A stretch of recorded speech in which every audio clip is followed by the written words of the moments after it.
ಇವತ್ತು ಬನ್ನಿ ಜಗದೀಶಾಚಾರ್ಯ, ಬನ್ನಿ ಬನ್ನಿ.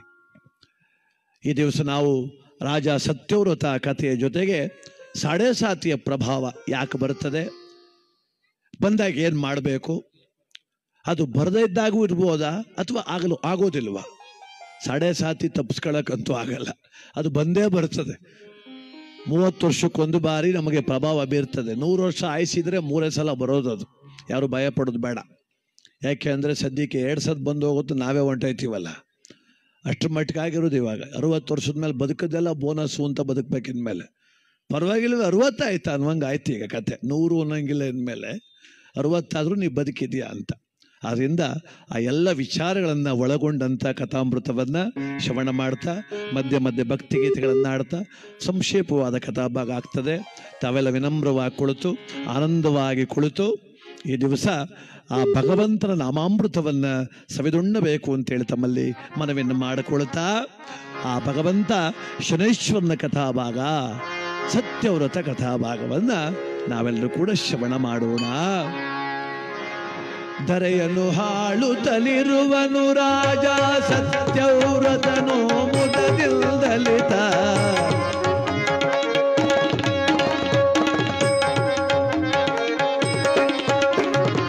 ಹರಿಗೋರು ಕೃಪೆಯಲ್ ಮುದದಿಲ್ದಲಿತ, ಹರಿಗೋರು ಕೃಪೆಯಲ್ ಮುದದಿಲ್ದಲಿತ. ಆಳುತ್ತಲಿರುವನು ತಾನಾಗ ಸಾಂಬ ಸದಾ ಶಿವ, ಸಾಂಬ ಸದಾ ಶಿವ, ಸಾಂಬ ಸದಾ ಶಿವ, ಸಾಂಬ ಶಿವ.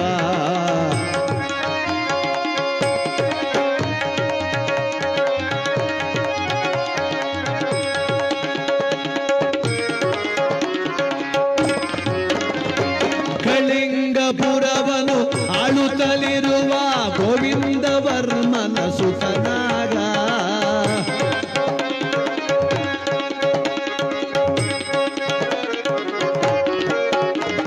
ಸದ್ಧರ್ಮ ಪಾಲನೆ ಮಾಡುತ್ತಲಿ, ಸದ್ಧರ್ಮ ಪಾಲನೆ ಮಾಡುತ್ತಲಿ ಆನಂದದಿಂದಲಿ ರಾಯ ತಾನು.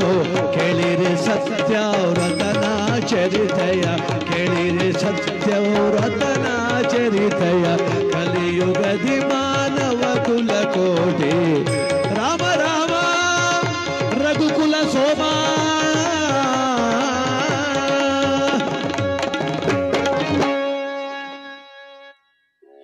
ಈ ಭರತ ಭೂಮಿಯಲ್ಲಿ ಅತ್ಯಂತ ಪವಿತ್ರಮಯವಾದ ಪ್ರಖ್ಯಾತವಾದ ನಾಡು ಕಳಿಂಗ ರಾಜ್ಯ. ಆ ಕಳಿಂಗ ರಾಜ್ಯವನ್ನ ಪರಿಪಾಲನೆ ಮಾಡ್ತಾ ಇದ್ದಾನೆ ಗೋವಿಂದ ವರ್ಮನ ಸುಪುತ್ರನಾದಂಥ ಸತ್ಯವ್ರತ. ಚಂದ್ರ ಆಸೆ ಎಂಬ ಪತ್ನಿಯೊಡಗೂಡಿಕೊಂಡು ಸದ್ಧರ್ಮ ಪಾಲನೆ, ಪ್ರಜಾಪಾಲಕ, ಪ್ರೀತಿಯಿಂದ ಸದಾಕಾಲ ದೈವಭಕ್ತಿ ಉಳ್ಳವನಾಗಿ, ರಾಜ್ಯರಲ್ಲಿ ಪ್ರೀತಿ ಉಳ್ಳವನಾಗಿ ಆ ರಾಜ ಆಳ್ತಾ ಇದ್ದಾನೆ. ಅವನ ಸತ್ಯಸಂಧತೆ, ಧರ್ಮ ಪರಿಪಾಲನೆ ಲೋಕವಿಖ್ಯಾತವಾಗಿದೆ. ಲೋಕದ ತುಂಬೆಲ್ಲ ಆ ಸತ್ಯವ್ರತನ ವಿಚಾರಧಾರೆಗಳನ್ನ ಮನೆ ಮನೆಗಳಲ್ಲಿ ಜನ ಮಾತಾಡ್ತಾ ಇದ್ದಾರೆ. ನೆರೆ ರಾಜ್ಯದಲ್ಲೂ ಕೂಡ ಸತ್ಯವ್ರತನಂತ ರಾಜ ನಮಗಿರಬಾರದಾ ಅಂಥೇಳಿ ಪ್ರಜೆಗಳೆಲ್ಲರೂ ಕೂಡ ತಮ್ಮ ತಮ್ಮಲ್ಲೇ ಮಾತಾಡ್ಕೊಳ್ತಿದ್ದಾರೆ.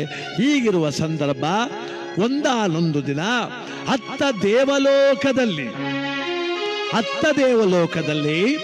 ಸುರಪತಿಯ ವಡ್ಢೋಲಗ ಆ ದೇವೇಂದ್ರ ಕುಳಿತಿದ್ದಾನೆ ವಜ್ರಾಯುಧವನ್ನು ಧರಿಸಿ.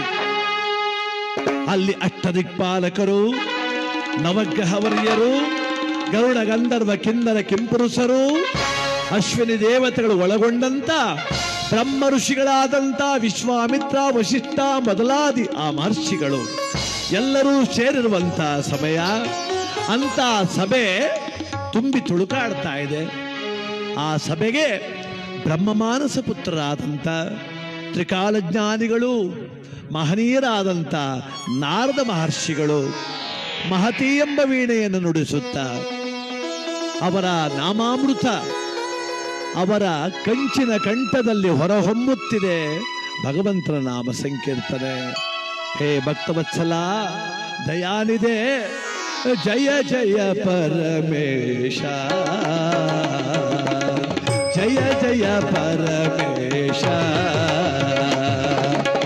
ಜಯ ಜಯ ಜಯ ಜಗದೀಶ ಜಯ ಜಯ ಪರಮೇಶ ಹರ ಹರ ಮಹಾದೇವ ಹರ ಹರ ಮಹಾದೇವ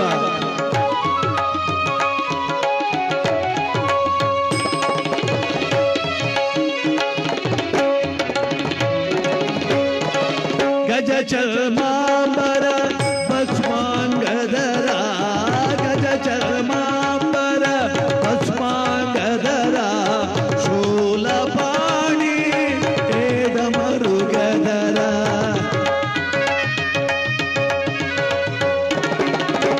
ಶೂಲಪಾಣಿ ಏದ ಮರುಗಧರ ಜಯ ಜಯ ಪರಮೇಶ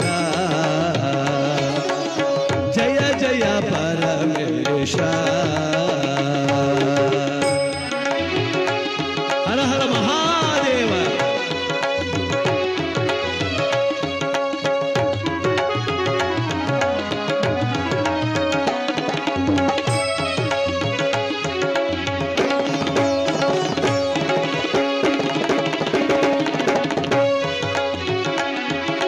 ರಜತಾದ್ರಿಗಿರಿ ಗೊಡೆಯ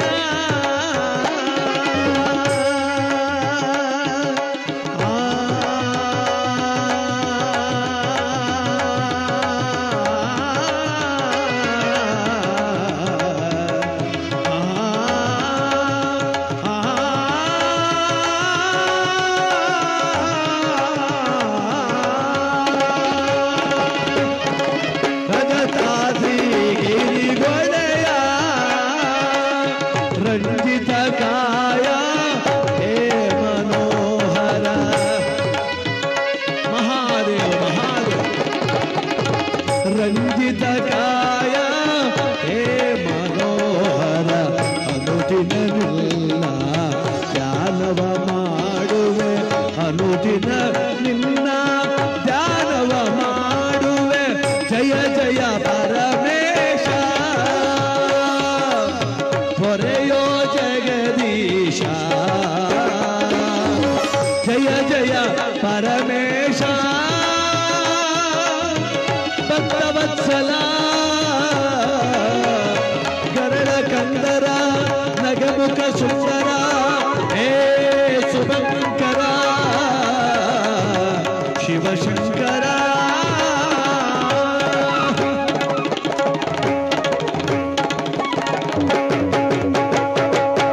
ಏನು ನಾರದ ಮಹರ್ಷಿಗಳು ಬರ್ತಿದ್ರೆ ಎಲ್ಲರೂ ಕೂಡ ಗೌರವಾದರದಿಂದ ಬರಮಾಡಿಕೊಂಡ್ರು. ಬನ್ನಿ ಬನ್ನಿ ಬನ್ನಿ ಗುರುಗಳೇ, ಬನ್ನಿ ಬನ್ನಿ ಬನ್ನಿ. ಆತ್ಮೀಯತೆ ಬೇಕು. ಅದು ಗುರುಗಳಾಗಲಿ ಅತಿಥಿಗಳಾಗಲಿ ಬಂಧುಗಳಾಗಲಿ ಮನೆಗೆ ಬಂದರೆ ಆತ್ಮೀಯತೆ ಬೇಕು. ಕರೆಯೋ ರೀತಿ ಬೇಕು. ಕರೆಯೋ ರೀತಿ ನೀತಿ ಸರಿಯಾಗಿರ್ಬೇಕು.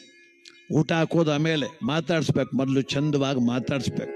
ಇವ್ರು ಯಾಕೆ ಬಂದರು ಅಂತ ಮುಖ ಸಣ್ಣಗೆ ಮಾಡ್ಕೊಳ್ಳೋದಲ್ಲ. ಮೊದಲೆಲ್ಲ ತುಂಬ ಬಡತನ ಇರ್ತಿತ್ತು. ಯಾವ ವಿಚಾರದಲ್ಲಿ? ತಿನ್ನೋ ಅನ್ನಕ್ಕೆ ಬಡತನ ಮೊದಲು. ಈಗಿನ ಕೊರತೆಗಳೇ ಬೇರೆ, ಮೊದಲಿನ ಕೊರತೆಗಳೇ ಬೇರೆ.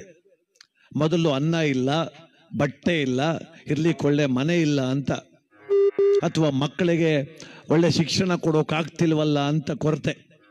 ಈಗ ಹಂಗಿಲ್ಲ. 70,000 ಮೊಬೈಲ್ ಇಲ್ಲ, ಕತ್ತಲ್ಲಿ ನೆಕ್ಲೇಸ್ ಇಲ್ಲ, ಕೈಲಿ ಮೊಬೈಲ್ ಇಲ್ಲ. ಎಲ್ಲ ನಮ್ಮ ಆಸೆಗಳು ಭಾಳ ಚೇಂಜ್ ಆಗ್ಬಿಟ್ಟವೆ. ಈಗ ಅಲ್ಲಿ ಕೂತ್ಕೊಂಡು ಮಾತಾಡ್ತಾ ಇದ್ರು 4-5 ಜನ. ದೇವ್ರಿಗೆ ಅರಕೆ ಕಟ್ತವ್ರೆ. ಶನೇಶ್ವರ ಕಾಪಾಡಪ್ಪ ಅಂತ ಕೆಲವರು, ಶನೇಶ್ವರ ಮಗನ ಮದುವೆ ಆಗಲಿ ಅಂತ ಕೆಲವರು, ಶನೇಶ್ವರ ಮನೆ ಕಟ್ಟೋಂಗೆ ಮಾಡು ಅಂತ ಕೆಲವರು, ಇನ್ನು ಕೆಲವರು 5 ತಿಂಗಳಾಯಿತು ದುಡ್ಡು ಯಾಕಪ್ಪ ಬಂದಿಲ್ಲ ಅಂತ ಶನಿದೇವ್ರು ಕೇಳ್ತಾರೆ. ಅವ್ರಂದ್ರು ನನಗೂ ಅದಕ್ಕೂ ಸಂಬಂಧ ಇಲ್ಲ, ಸರ್ಕಾರ ಕೇಳ್ಕೊಳ್ಳಿ ಅಂತ ಅವ್ರಂತವ್ರು. ನಾನೇನಾದ್ರು ಶುರು ಮಾಡಿದ್ನವಾದ, ನಾನು ಬಂದರೆ ಮಾತ್ರ ನಿನಗೆ ಅಕೌಂಟ್ ಫುಲ್ ಮಾಡ್ತೀನಿ ಅಂತ ನಾವು. ನಾನೇನಾದ್ರು ಬಂದು ಜನ್ಮ ರಾಶಿಗೆ ನಿನ್ನ ಅಕೌಂಟ್ಗೆ 2 ಅಲ್ಲ 20 ಲಕ್ಷ ಬರೋಂಗೆ ಮಾಡ್ತೀನಿ ನೋಡು ಅಂತ.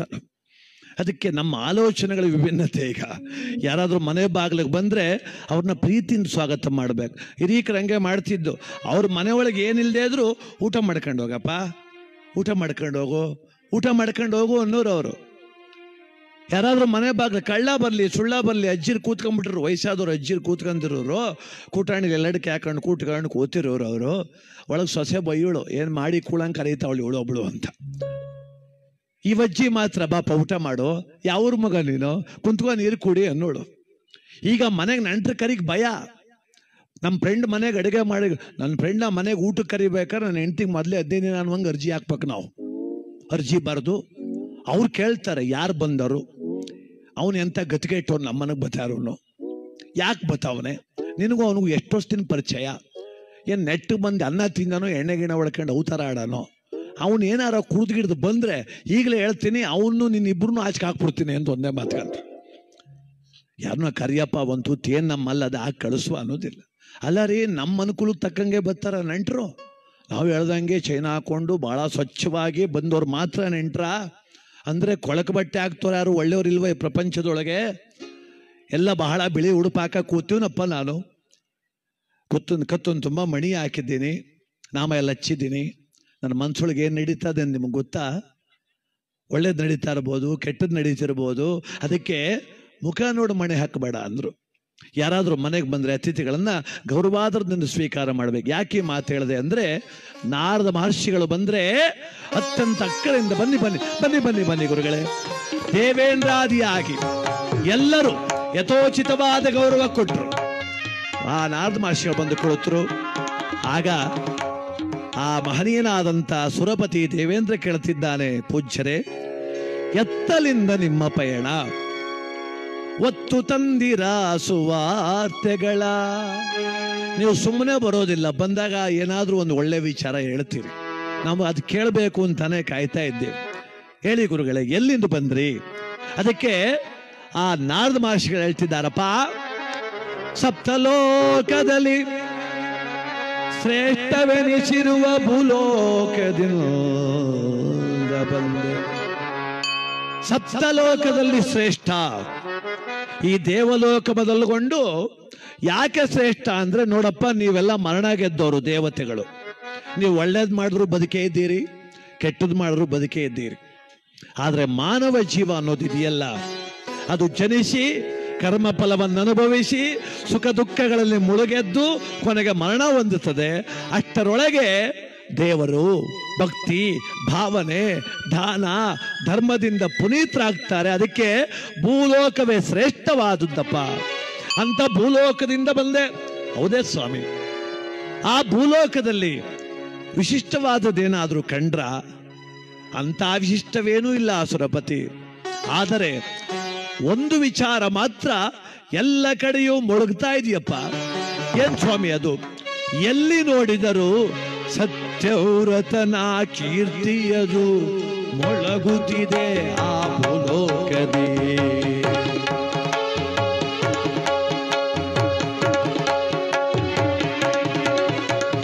ಸತ್ಯವ್ರತನ ಕೀರ್ತಿಯದು ಮೊಳಗುತ್ತಿದೆ ಆ ಭೂಲೋಕದಿ. ಎಲ್ಲಿ ನೋಡಲು ಎಲ್ಲಿ ಕೇಳಲು ಕಳಿಂಗದ ಅಧಿಪತಿ ಮೆರೆಯುತ್ತಿದೆ.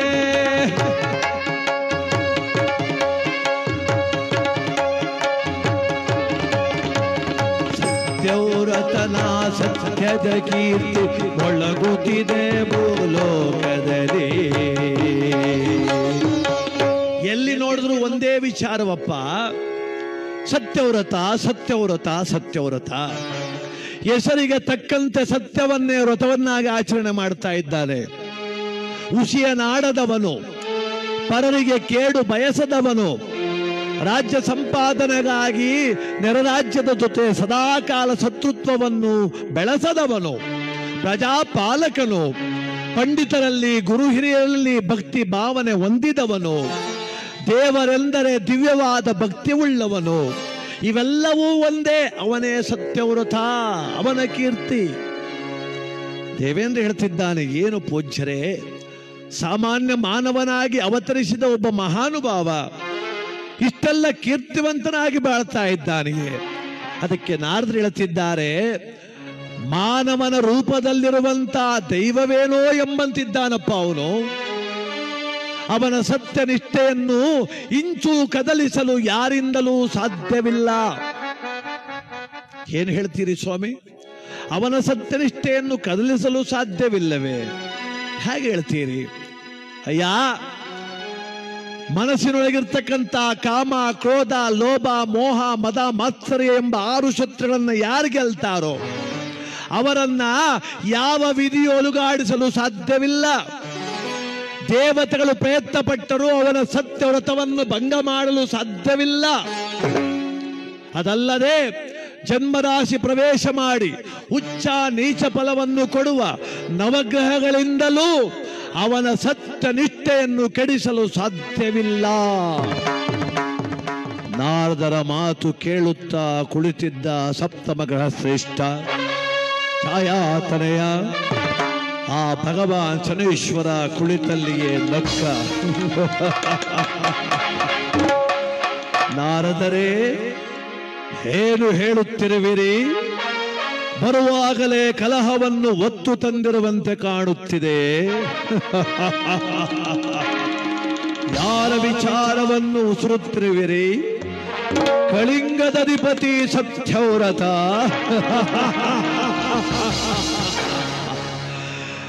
ನಾರದರೇ, ಏನು ಶನಿದೇವ, ಆ ನಿಮ್ಮ ಸತ್ಯವ್ರತನ ಸತ್ಯನಿಷ್ಠೆ ಕೆಡಿಸುವ ಸಮಯ ಹತ್ತಿರ ಬರುತ್ತಿದೆ. ಅಂದರೆ ಈ ಶನಿಯು ಉಗ್ರ ಕೋಪಿಷ್ಠನಾಗಿರುವಂತ ಜನ್ಮರಾಶಿಯಲ್ಲಿ ಸಾಡೆ ಸಾತಿ ಪ್ರಾರಂಭ ಮಾಡುವನು. ಆ ಸಮಯ ನಿಮ್ಮ ಸತ್ಯವ್ರತನಿಗೆ ಇನ್ನು ಕೆಲವೇ ದಿನಗಳಲ್ಲಿ ಬಂದೊದಗಲಿದೆ. ಆ ಸಮಯದಲ್ಲಿ ನೀವು ಹೊಗಳುತ್ತಿರುವ ಸತ್ಯವ್ರತ ಅದಾವ ಸತ್ಯನಿಷ್ಠೆ ಒಳಪಟ್ಟಾನು ನಾನು ನೋಡುತ್ತೇನೆ.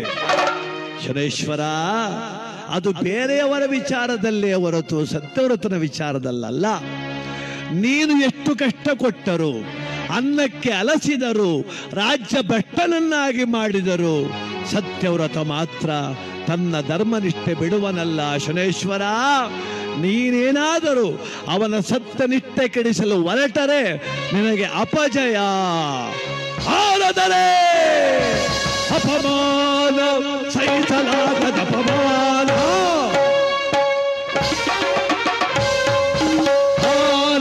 ಸಹಿಸಲಾಗದ ಅಪಮಾನ. ನರಹುಳುವಂದು ಈ ಪರಿಯಂದಲಿ, ನರಹುಳುವಂದು ಈ ಪರಿಯಂದಲಿ ಹೊಗಳುವುದು ಚಿತ್ರವೇ ಬಿಡು ಬಿಡು ಸರಿಯೇ, ಹೊಗಳುವುದು ಚಿತ್ರವೇ ಬಿಡು ಬಿಡು ಸರಿಯೇ. ಮಾನ ಸಹಿಸಲಾಗದ ಅಪಮಾನ.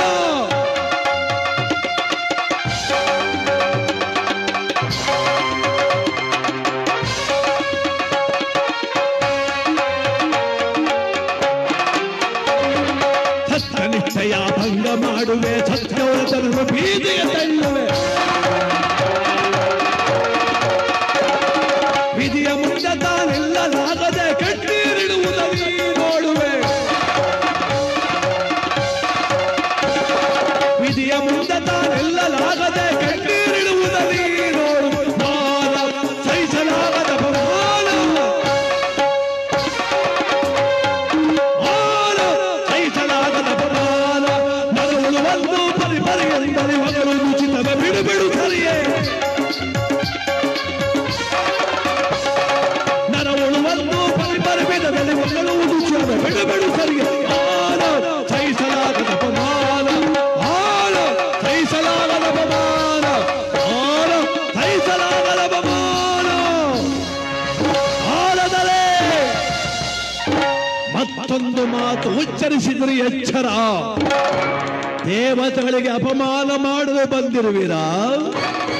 ಜನನ ಮರಣಗಳ ಎಳೆಯಲ್ಲಿ ಒಳಪಟ್ಟು ನೋವು ನಲಿಗಳು ಸುಖ ಸಂಸಾರವೆಂಬ ಅಮಲಿನಲ್ಲಿ ತೇಲಿ ಕಾಮ ಕ್ರೋಧಾದಿ ವಶನಾಗಿ ಭೂಲೋಕದಲ್ಲಿ ಬಿದ್ದು ಸಾಯುವ ಮಾನವನನ್ನು ದೇವ ಸಭೆಯಲ್ಲಿ ಹೊಗಳುತ್ತಿರುವಲ್ಲ, ನಾಚಿಕೆಯಾಗುವುದಿಲ್ಲವೇ ನಿಮಗೆ? ನಾರದರು ಹೇಳುತ್ತಿದ್ದಾರೆ, ಶನೇಶ್ವರ, ಇದ್ದದ್ದನ್ನು ಇದ್ದ ಹಾಗೆ ಹೇಳಿದರೆ ಕೆಂಡದಂತಹ ಕೋಪ ನಿನಗೆ. ನಿನ್ನ ಯಾವ ಪ್ರಭಾವವು ಸತ್ಯವ್ರತನ ವ್ರತ ಕೆಡಿಸಲಾಗದು. ಇದು ಸೂರ್ಯ ಚಂದ್ರರ ಸಾಕ್ಷಿಯಾಗಿ ಸತ್ಯ. ಕೆಡಿಸುತ್ತೇನೆ, ಕೆಡಿಸುತ್ತೇನೆ. ಹೇಳುದಾದರೆ ಸಾಡೆ ಸಾತಿ ಪ್ರಭಾವವನ್ನು ತೋರುತ್ತೇನೆ. ಅವನ ಪೂರ್ವ ಜನ್ಮದ ಕರ್ಮ ಫಲಕ್ಕೆ ಅವನ ಜನ್ಮ ರಾಶಿಯಲ್ಲಿ ದೂರವಾಗಿ 2.5 ವರ್ಷಗಳ ತನಕ, ವಿಳಂಬತನದಿಂದ 2.5 ವರ್ಷಗಳ ತನಕ ಸಾಧಾರಣವಾಗಿ 2.5 ವರ್ಷಗಳ ತನಕ 7.5 ವರ್ಷಗಳ ತನಕ ಬದುಕಿನ ಕಷ್ಟಗಳನ್ನೆಲ್ಲವನ್ನ ತೋರಿಸಿ ಸತ್ಯವಂತ ಎಂದು ಮೆರೆಯುತ್ತಿರುವ ಆ ನಿಮ್ಮ ಸತ್ಯವ್ರತನ ಸತ್ಯ ನಿಷ್ಠೆಯನ್ನು ಭಂಗ ಮಾಡದಿದ್ದರೆ ರವಿನಂದನನಲ್ಲ ಎಂದು ಶಪಥವ ಕೈದು ಹೊರಟ ಲಕ್ಷಣ ಶನಿದೇವನು ಬರದಿಲ್ಲ.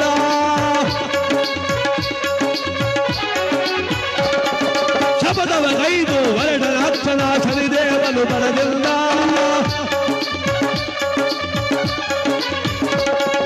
ಕಥಾದಂಡವನ್ನು ಪಿಡಿದು ಖಗವಾಹನನು ಬಂದ, ಕಂಚಿನ ರಥವನ್ನು ಏರಿ ಮುಖ್ಯತನದಲ್ಲಿ ನಿಂತ.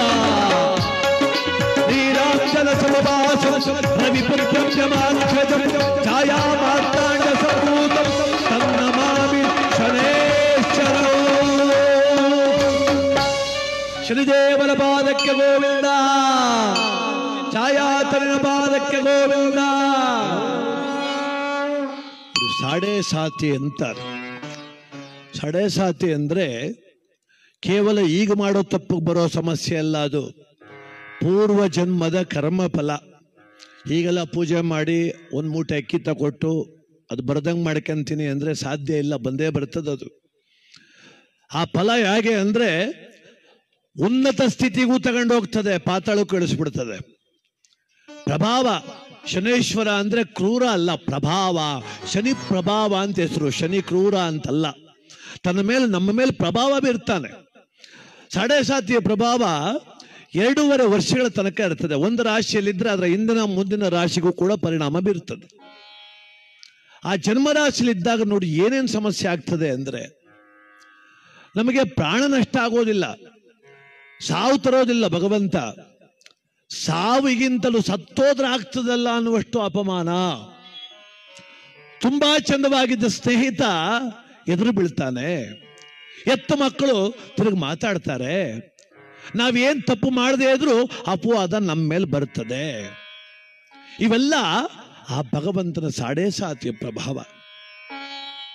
ತಪ್ಪಿಸ್ಕೊಳ್ಬೋದಾ? ಖಂಡಿತ ಸಾಧ್ಯ ಇಲ್ಲ.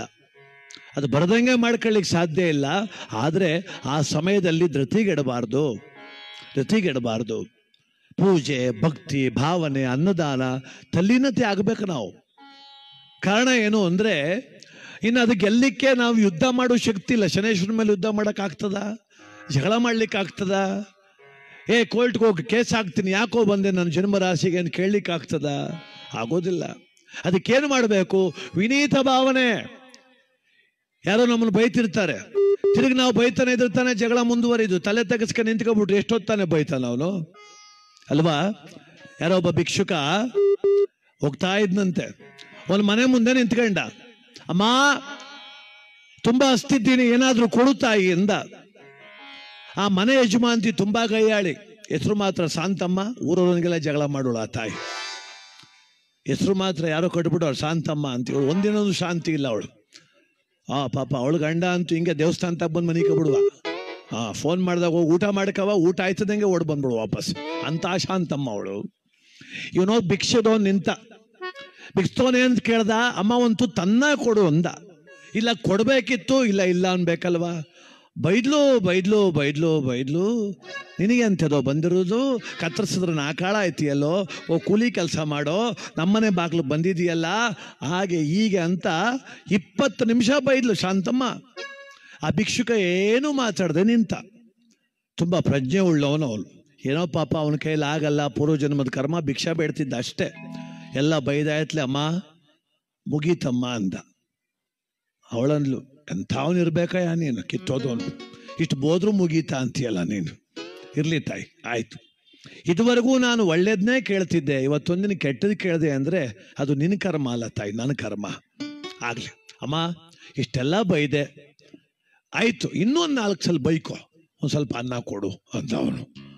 ಅವಳನ್ಲು, ಇವನು ಸರಿಯಾದ ನನ್ನ ಮಗ ಇವನು. ಅವಳನ್ಲು, ನೋಡೋ ಸಂಜೆ ಗಂಟೆ ಬೇಕಾದ್ರೆ ಬೈತೀನಿ, ಅನ್ನ ಕೊಡೋದಿಲ್ಲ ಅಂತವಳು. ಆಯ್ತು ಬಿಡಮ್ಮ, ಈಗ ಅನ್ನ ಕೊಡಬೇಡ, ನನ್ನ ಪ್ರಶ್ನೆಗೆ ಉತ್ತರ ಕೊಡ್ತೀಯಾ ಅಂದ. ಆಯ್ತು, ಕೇಳ್ಬೇಕಾರೆ ಉತ್ತರ ಬೇಕಾದ್ರೆ ಕೊಟ್ಟನು.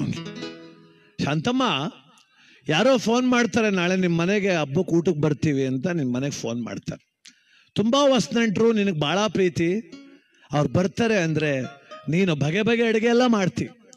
ಏನೇನು ಸಿಹಿ ಮಾಡ್ಬೋದು, ರವೆ ಉಂಡೆ, ಚಕ್ಲಿ, ನಿಪ್ಪಟ್ಟು, ಕೋಡ್ಬಳೆ, ಒಬ್ಬಟ್ಟು, ಏನೇನೋ ಮಾಡಿದೆ. 10-12 ಥರ ಐಟಮ್ ಮಾಡಿದೆ ಅಲ್ವಾ, ಮಾಡ್ತೀಯ ಅಲ್ವಾ? ಮಾಡ್ತೀನಿ. ನಮ್ಮ ನೆಂಟ್ರಿಗೆ ಊಟ ಹಾಕೋಕಿಲ್ವ, ನಾವು ಅವ್ರ ಮನೆಗೆ ಹೋಗಿ ತಿನ್ನಲ್ವಾ, ನಿನಗೆ ಯಾಕೆ ಹಾಕ್ಬೇಕು ಅಂದ್ಲು. ಆಯ್ತಾಯ್ತು, ನನ್ನ ಪ್ರಶ್ನೆ ಮುಗಿಲಿ, ಇರು ಸ್ವಲ್ಪ. ಎಲ್ಲ ಮಾಡ್ತೀಯಾ? ಹೌದು. ಅವ್ರು ಬಂದರು, ಅವ್ರು ಬಂದ್ಬಿಟ್ಟು ಕೂತ್ಕೊಂಡ್ರು. ನೀನೇನು ಮಾಡಿದೆ? ನೀನು ಮಾಡಿರೋ ತಿಂಡಿಗೆಲ್ಲ ತಂದೆ. ನೀನು ಒಬ್ಬಟ್ಟು ತಂದೆ, ಅಮ್ಮ ನಂಗೆ ಶುಗರು ಆಗೋಲ್ತು ಅಂದರು. ರವೆ ಉಂಡೆ ತಂದೆ, ಅಯ್ಯೋ ಅದು ಮೊದಲೇ ಆಗೋಲ್ತು ಅಂದರು. ಚಕ್ಲಿ ತಿನ್ನಿ ಅಂದೆ, ಅಲ್ಲೆಲ್ಲ ಬಿದ್ದೋಗೋ ಕಣವ, ಆಗೋದಿಲ್ಲ ಅಂದರು. ನೀನು ಏನೇನು ಮಾಡಿದ್ದೆ ಶಾಂತಮ್ಮ? ಒಂದನ್ನೂ ಅವ್ರು ತಿನ್ನಲಿಲ್ಲ. ತಿನ್ನಲೇ ಇಲ್ಲ ಅಮ್ಮ. ಒಂದು ಲೋಟ ನೀರು ಕುಡ್ಕೊಂಡು ಹೊರಟೋದ್ರು ಶಾಂತಮ್ಮ. ಈಗ ಹೇಳು, ಅಷ್ಟೆಲ್ಲ ತಿಂಡಿ ಮಾಡಿದ್ದಲ್ಲ, ಅವ್ರು ಬೇಡ ಅಂದ್ಬಿಟ್ರಲ್ಲ, ನೀನೇನು ಮಾಡ್ತೀಯ? ಒಳ್ಳೆ ಕತೆ ಕಣಯ್ಯ, ಅವ್ರಣೆ ಬರ, ಅವ್ರಿಗೆ ಬಂದು ಕೂತದೆ, ಬರಬಾರ್ದು ಕಾಯಿಲೆ ಅಂದ್ರೆ ನಾನೇನು ಮಾಡಾನೆ? ಅವ್ರು ಹೋದ್ಮೇಲೆ ನಾನೇ ಕೂತ್ಕ ತಿಂತೀನಿ ಅನ್ಲ ಅವಳು. ಅದಕ್ಕೆ ಬಿಗಿಸ್ತೋನಂದ, ಸಂತೋಷ ತಾಯಿ, ಅವ್ರು ಬೇಡ ಅಂದರೆ ನೀ ತಿಂತಿ ತಾನೆ? ಹೌದು. ಈಗ ನಾನು ನಿನಗೆ ಹೇಳ್ತಾವ ಕೇಳು. 20 ನಿಮಿಷದಿಂದ ಬೋದಲ್ಲ, ಅವ್ಯಾವು ನನಗೆ ಬೇಡ, ನೀನೇ ಮಡಿಕೋ ಅಂದ್ಬಿಟ್ಟು ಹೊಟ್ಟೆ ಹೋದವ. ಅಲ್ಲಿ ನಿನ್ನ ಬಯಗಳ ನೀನೇ ತಿನ್ನು, ನನಗ್ಯಾಕೆ ಬೈದೆ ಅಂದ. ಅಂದ್ರೆ ಸಾಡೇ ಸಾತಿಯ ಪ್ರಭಾವ ನಮಗೆ ಒಳಪಟ್ಟಾಗ ಶಾಂತವಾಗಿರ್ಬೇಕು. ಯಾಕೋ ಟೈಮ್ ಕೆಟ್ಟೋಗದೆ. ಮೊಬೈಲ್ ಅಂಗಡಿ ಇಟ್ಟ ಇವತ್ತು 3 ದಿನ ಕ್ಲಾಸು, ಆಮೇಲೆ ಜೀವ ತಿಂತಾನೆ, ಇನ್ನೊಂದು ವ್ಯಾಪಾರ ಮಾಡ್ತೀನಿ ಅಂತಾನೆ ಅಪ್ಪ ಅಮ್ಮನ್ನ, ಅದು ಲಾಸು. ಇನ್ನೊಂದು ತಗೊಂಬ ದುಡ್ಡ. ಸಮಯ ಕೆಟ್ಟದ್ದಾದಾಗ ಸಾವಧಾನ ಬೇಕು. ಸಾಡೇ ಸಾತಿಯ ಪ್ರಭಾವ ಮೇಲೆ ಬಿದ್ದಾಗ ಹೊಸ ವ್ಯವಹಾರಗಳ ಕೈ ಹಾಕಬಾರದು. ತಿರುಗಿ ಯಾರ ಮಾತಾಡಿದ್ರೆ ಮತ್ತೆ ತಿರುಗಿ ನಾವು ಮಾತಾಡಬಾರ್ದು. ನಾಲ್ಗೆ ಒಂದು ಇಡ್ತಲ್ಲಿದ್ರೆ ಸಾಕಪ್ಪ, ಶನಿದೇವರು ಸ್ವಲ್ಪ ಸಮಾಧಾನಾಗಿರ್ತಾರೆ. ನಾವು ನಾಲ್ಗೆ ಅರಿಬಿಟ್ರೆ ಬೆನ್ನಿಂಚರೆ ನಿಂತಿರ್ತಾನ ಭಗವಂತ. ಈಗ ಸತ್ಯವ್ರತನಿಗೆ ಸಾಡೇ ಸಾತಿಯ ಪ್ರಭಾವ. ಯಾವಾಗ ಭಗವಂತ ಶಪಥ ಮಾಡಿ ಹೊರಟು ಬಿಟ್ಟ, ನಾರದ ಮಹರ್ಷಿಗಳು ಬಂದ್ರಂತೆ. ಎಲ್ಲಿಗೆ? ಕಳಿಂಗ ರಾಜ್ಯಕ್ಕೆ ಬಂದರು.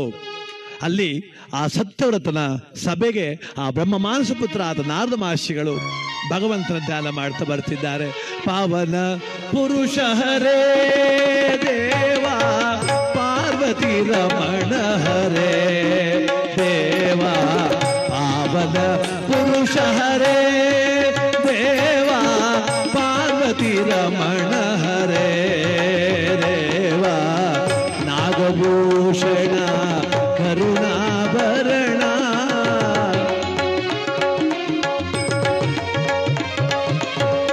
ನಾಗಭೂಷಣ ಕರುಣಾಭರಣ, ನಾರದ ವಂದಿತ ಪಾವನ, ಗಂಗಾಧರನೇ ಗೌರಿ ಮನೋಹರನೇ,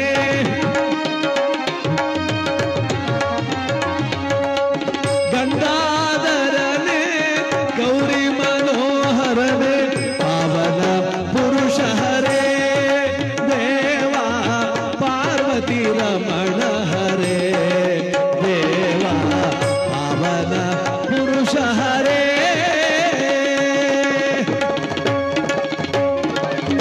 ಆ ನಾರದ ಮಹರ್ಷಿಗಳನ್ನು ಸತ್ಯವ್ರತ ಮಹಾರಾಜ ಅತ್ಯಂತ ಭಕ್ತಿಯಿಂದ ವಿನೀತ ಭಾವದಿಂದ ಸ್ವಾಗತ ಮಾಡದ, ಕುಳ್ಳಿರಿಸಿ ಅವರ ಪಾದ ಪೂಜೆ ಮಾಡದ, ಯಥೋಚಿತವಾದ ಸನ್ಮಾನ ಮಾಡಿದ ಮೇಲೆ, ಗುರುಗಳೇ ನಿಮ್ಮ ಪಾದ ಸ್ಪರ್ಶದಿಂದ ನನ್ನ ಈ ನಾಡು ಪಾವನವಾಯಿತು, ಈ ಕಣ್ಣುಗಳು ನಿಮ್ಮ ದರ್ಶನದಿಂದ ತಣಿದು ಹೋದವು ಗುರುವರ್ಯ, ಸ್ವಾಗತ. ಆಗ ನಾರದರು ಹೇಳ್ತಿದ್ದಾರಪ್ಪ, ರಾಜ್ಯವೆಲ್ಲವೂ ಸುಕ್ಷೇಮವೇ, ರಾಜಕಾರ್ಯವೆಲ್ಲವೂ ಸುಲಲಿತವೇ. ಹೌದು ಸ್ವಾಮಿ, ತೊಂದರೆ ಇಲ್ಲ. ಹರಿಗುರುಗಳ ಕೃಪೆಯಿಂದ, ಆ ಪರಮಾತ್ಮನ ಅನುಗ್ರಹದಿಂದ ಸಕಲವೂ ಕ್ಷೇಮ. ಸತ್ಯವ್ರತ, ನಾವೆಷ್ಟೇ ಕ್ಷೇಮವಾಗಿದ್ದರೂ ಗ್ರಹಚಾರ ಫಲ ಅಂತ ಒಂದಿದೆ ಕಣಪ್ಪ. ಅದು ಬಂದರೂ ಬರಬಹುದು, ಬರದೇನೂ ಇರಬಹುದು. ನಿನಗೊಂದು ಮಾತನ್ನು ಹೇಳಲಿಕ್ಕೋಸ್ಕರವಾಗಿ ಬಂದಿದ್ದೇನಪ್ಪ. ನನಗೆ ಅನ್ನಿಸ್ತಾ ಇದೆ, ಕೆಟ್ಟ ಸಮಯವೊಂದು ನಿನ್ನನ್ನು ಕೆಲವು ಕಾಲ ಕಾಡಲಿದೆ. ಹೇಳಂಗಿಲ್ಲ ಅವರು ಬಾಯ್ಬಿಟ್ಟು, ಶನಿಮಾತ್ಮ ಶಬ್ದ ಮಾಡವನೇ ಅಂತ ಹೇಳಂಗಿಲ್ಲ ಅವರು. ಧರ್ಮ ಸೂಕ್ಷ್ಮ ಅದು. ಅವ್ರು ಹೇಳ್ತಾರಂತೆ ನಾರದ್ರು, ಕೆಟ್ಟ ಸಮಯವೊಂದು ಕೆಲ ಕಾಲ ನಿನ್ನನ್ನು ಕಾಡಲಿದೆ ಕಂದ, ಅದಕ್ಕೆ ಎಚ್ಚರಿಸಲು ಬಂದೆ.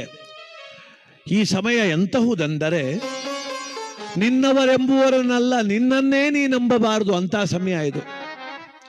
ನಮ್ಮ ಕೈಯೇ ನಾವು ನಂಬಂಗಿಲ್ಲ ಅಂತಾರೆ, ಅಂತ ಸಮಯ ಇದು.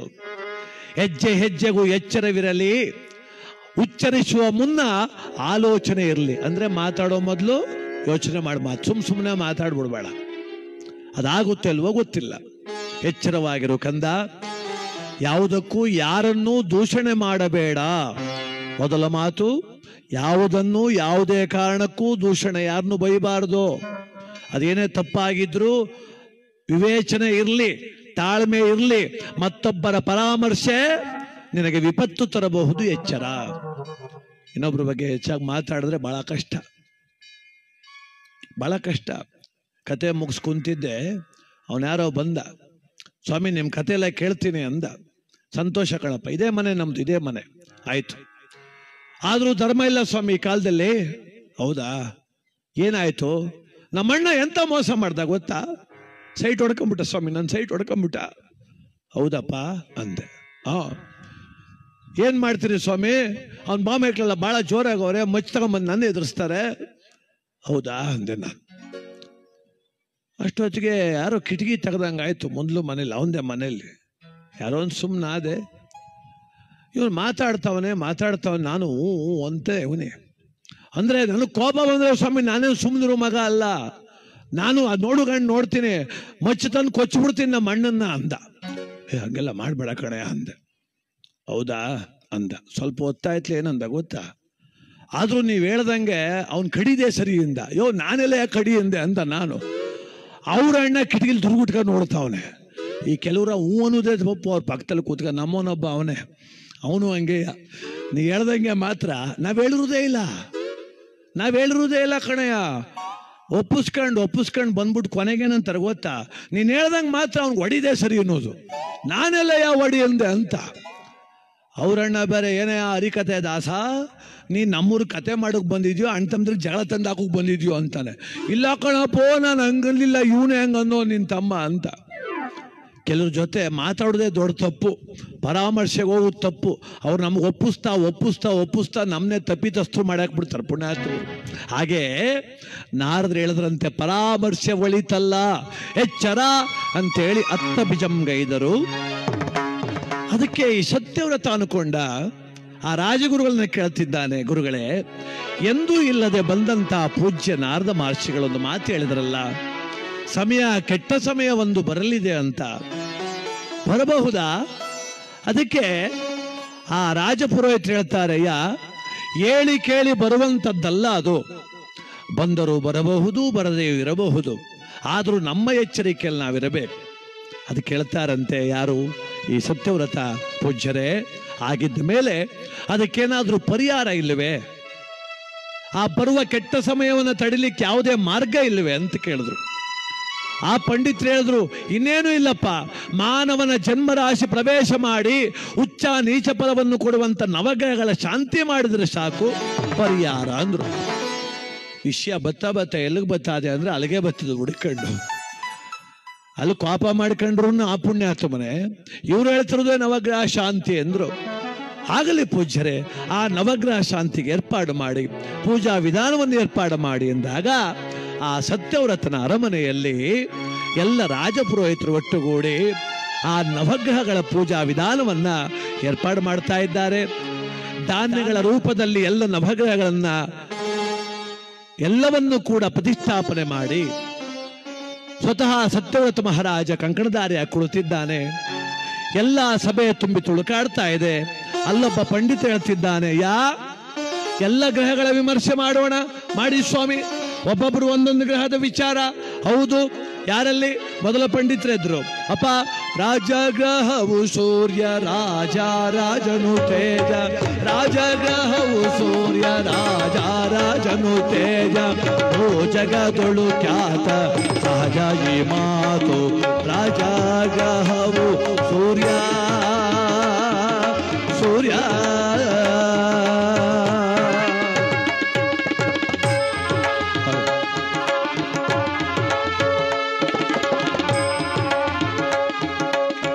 ಅವನ ಅರ್ಥಿಸೋ ಜನಕ್ಕೆ ಬೇಡಿದವರ ಕೊಡುವ ಸರ್ವಸಿದ್ಧಿಯುಳ್ಳ ನಿರ್ಮಲ ಸೂರ್ಯ ರಾಜಗ್ರಹವು ಸೂರ್ಯ